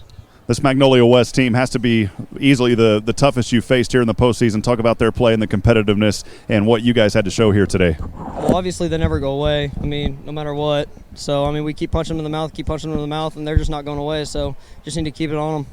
What did Coach tell you after the game yesterday to come out here today and really that 5 runs to start the things in the first really looked good for you guys and kept this rolling? Absolutely. That helped big time. I mean, we got to come out here and punch them in the mouth again tomorrow. Tomorrow, 1 o'clock, looking forward to that game. You guys, I assume, get out here pretty early and start practicing early. Yep. Yeah, awesome. No other words from White Childers. Hey, though, camera right here on you, White. Great game today for you, young man. Who do you want to send a shout-out to? Oh, and, hey, I got to tell you before we do that, I didn't want to speak too negative of that 8th because you came out with that big grab. Talk about that, though, there on that final one, my friend. I mean, I don't know. I mean, it was just a line drive hit right at me, and I was running in at it. It's like, do I dive? Do I not dive? And then last second, it was just like, you know what, dive, and made a play. Awesome. Camera right there. Who do you want to send a shout-out to tonight, White? My family, both my parents, my brother Brady, all my family members at their home watching on SHN. So, and God. Awesome, Wyatt. Appreciate you. Great job, young man. In the throwback jersey tonight, taking care of business. Thank you, Wyatt. And we appreciate Wyatt Childers and all of these Georgetown Eagles as we'll now talk things over with head coach Adam Foster. Oh, yep, see you there. We're stepping back on the apron here. We don't want to stand on the field. Thank you, Coach. Magnolia West, boy, you talked about yesterday you're going to come out and try to punch them in the mouth early. You did that in that first inning, 5 runs. Tell us a little bit about how things got started for Georgetown. Well, we wanted to come out and we wanted to play better than we did yesterday. And we wanted to send a message in the first inning that we were here to play, and that's what happened. Some errors, Georgetown capitalizing on those as A.J. Vasquez was able to pop one up with bases loaded. We thought for sure Vasquez was going to be out. And then out there at center, Phillips just not able to make that grab. That brought in 3 runs. How huge was that to add a little bit of insurance papers, as I like to say here in this game? Every run matters in the 5th round. So we'll take them any way we can get them. Doesn't matter how we score. Kids pack the bags, but, Coach, before we get to that, graduation this morning, that had to have a little bit of life here for the seniors. They got to graduate first before the rest of their class tonight. Tell us about that, Coach. They did, man. That graduation was really cool. That's something that they're going to remember for the rest of their lives. And if you hadn't seen it, get on YouTube and watch it. It was pretty cool. Awesome. Well, Coach, now victorious. You move on to another winner-take-all, handing Magnolia their first playoff loss of the season. You guys have 2 under your belt. You would like to deal another loss to Magnolia West and move on and punch that ticket to the state finals. What do you tell your kids after this one? And tomorrow, what are your plans to get started? I'm going to tell them those guys aren't going to go away. They proved it tonight. They're going to swing the bats, and we've got to score every opportunity that we get and figure out a way to score one more than they do. It's the 5th round, so everybody's number's ready to get called, and they got to perform when we call it. Coach, final question. I wanted to bring this up. Jared Pierce getting some valuable time here in the playoffs. Talk about a little bit of his plays. He came in and did a pretty good job there for a while for Georgetown. Man, he did an awesome job. He should have been out of that game, 2 outs before, but man, just a huge credit to the assistant coaches and the kids for always preparing like they're going to be starters. So we're just really proud of them, and he might get his number called again tomorrow. Awesome. Coach, camera there. Who do you want to say hello to tonight? I got to say hello to my grandparents and my Mimi. I love you guys. Awesome. Coach Foster, appreciate you. Thank you so much, Coach, for all of your accessibility this season. As Georgetown victorious today, they talked about trying to put that punch in the mouth. They do it here against Magnolia West. The winner-take-all going to set up for a great game tomorrow right back here 1 p.m. For now, though, I'll send it back up to my good friends, Galen Welnicki, Dennis Allman. Back to you as I head up. All right. Thank you, Rob, very much. Great job on the interview. Great job hearing from Coach Foster. Calm, cool, collected Coach Foster, simply saying we got to come out and get one more job done. You know, it's one of those things, Galen, where, yeah, you're excited you won this ball game, but it's business as usual. Right. I mean, that's the way they play baseball. That's the way Coach Foster coaches. Same with Dusty, same with Jordan.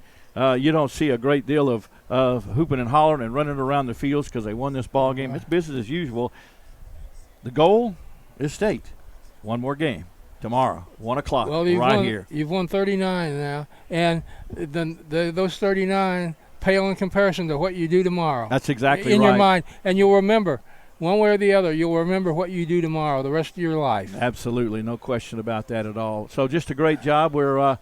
We'll be here for a couple more minutes till Rob gets back up and closes things out. But, folks, from the Olsen Field at Bluebonnet Park, your Eagles with a 9-6 victory here in the second game of this best 2 out of 3 series, evens the series at 1-1 and brings us tomorrow afternoon here at 1 o'clock for a winner-take-all for a trip to the state finals, which will be kind of nice, to tell you the truth, because it'll be the first time we've gotten back close to home, as we've been almost living here in College Station for the last 3 weekends, right. On Thursday, Friday, and Saturday. You know, we might as well think about getting a condo here. Well, I tell you what, we've said it many, many times. This is absolutely, folks, just a fantastic ball field. As Galen and I stand here, we can see the words Kyle Field out over center field, Texas A&M baseball on the screen, and then the big Texas A&M sign above Kyle Field. What a beautiful setting, what a beautiful place to be, and what a beautiful night and a beautiful day if you go back all the way to this morning to what the kids experienced this morning. And then nothing made it even more special than the commencement this morning on Eagle Field, and then to come back up here to Olsen Field and win Game 2. Just a great day for Eagle baseball. You know, I feel like I've come home because I spent 5 of the most enjoyable years of my life as sports editor here at the Bryan College Station Eagle. Well, I've found that as you and I drive around that you get me places quicker than I did when I was here last weekend by myself. So I will tell you right quick that I'm so glad to have you riding along with me. As we will head back to Galen and I will head back to Temple tonight. Nathan and Rob will head back to Georgetown, but we'll all converge back here again tomorrow afternoon, folks, to bring you Game 3 of this best 2 out of 3 series. It's even at 1-1. Those 2 games mean nothing anymore. It's all like you said a while ago. The game tomorrow is the one the kids will remember for the rest of their lives. What happens in that ball game and where it takes you to is what they'll remember. And the thing is, you know, for a while, if you lose tomorrow, it'll be a bitter memory. But as you get older, it'll become something important in your life, really, as you remember back. It will. You and I have had some of the greatest opportunities to follow Eagle baseball over the course of the last, for me, 20 years, and it just gets better and better. Rob is back into the booth now, so we will turn it back over to you, Rob, as soon as you get your headset on, let you wrap things up here at Olsen Field at Blue Bell Park. Your Eagles with that 9-6 win. Rob is back with us now, so Rob, take it on home. Galen and I have shared as much as we can share. Take it on home for us, and we'll get ready to go home and then come back tomorrow. Yeah, I've been listening to you guys in that post-game. Great job. Appreciate y'all. And, man, what a game for Georgetown tonight. They come out here. They take care of business. This is an area they've been in before versus Santa Fe in the previous round. They hand Magnolia West that first loss of their playoff run. Georgetown has the momentum riding into Game 3 tomorrow. I'm sure that we're going to see Jack Brindley on the mound for the Eagles, but Magnolia West not going to go down without a fight, as y'all have talked about. And coach. Right. No, not at all. But what we did tonight was we staggered a good ball club. We pushed back against a ball club that pretty much felt like at 9-0 in playoffs. Maybe they just needed to show up. That's an old adage in any game, whether it be baseball, basketball, football. In any game you play, you got to play. As Adam said, we came out to play from the first pitch on, and that's what they'll do tomorrow. So great job by Adam Foster, Dusty Brindley, and Jordan Vieira, and the entire Eagle baseball team for this victory tonight. Well, the good news is I'm not shaving tomorrow. I'm not getting a haircut tomorrow. I told the kids I'm not shaving or getting a haircut until we get that state title. I changed my shoes today, too. Dennis, you and I talked about the superstitions. I said, man, I got to put on my black shirt. I got to put on the black shoes. I did it today. Hey, that's the way it goes. So tomorrow I'm going to wear the same thing we did in Game 3. Yep. Of course, I've washed it since then, though. I hope so. But and I will do the same thing. If you know me, you know that will be the same thing. So. Well, appreciate you, Dennis. Appreciate Galen. One final time for all of those that are watching for Magnolia West, thank you so much for being a part of this broadcast. Even though we broadcast for Georgetown, we sincerely appreciate your viewership as well. Excellent group of young men and coaches there from Magnolia West as well. One final time, wanted to thank our sponsors, A1 Smartphone and Tablet Repair, Bob Holt, the author of Cowboy, Brennan Remodeling, Central Texas Business Association, Courtney Home Inspections, Gateway Mortgage Group, Matt Morrow, Georgetown Interstate Transmission and Auto Repair, Georgetown Jewelry, Home Away from Home Pet Care, Ida Edwards Realtor, Joel Holcomb of Advocare, Mahan Roofing, Minuteman Press of Georgetown, the Oak Ridge Disciple House, Program Insurance Group, Specialty Restoration of Texas, and last, Tiffany Palmer Realtor. A lot of sponsors making to help make this great coverage possible. And I say great because of you guys, because the SHN family. Dennis, thank you for being here through this postseason run. Galen, thank you for all that you do. David England down on camera. Nathan Height always doing excellent work. And tonight, our good friend, Mr. Joshua Harris, so to Oak Ridge here running the scoreboard. Happy final score again tonight, 9-6 6 your final, as we will be back here at 1 p.m. tomorrow. As I end every broadcast, friends, reminding you tonight we're not strong enough alone to make it on our own. We need each other. Provide a word of encouragement. Lend a hand of support. Somebody out there tonight needs you. Good night, and God bless from Olson Field at Bluebell Park here in College Station, Texas.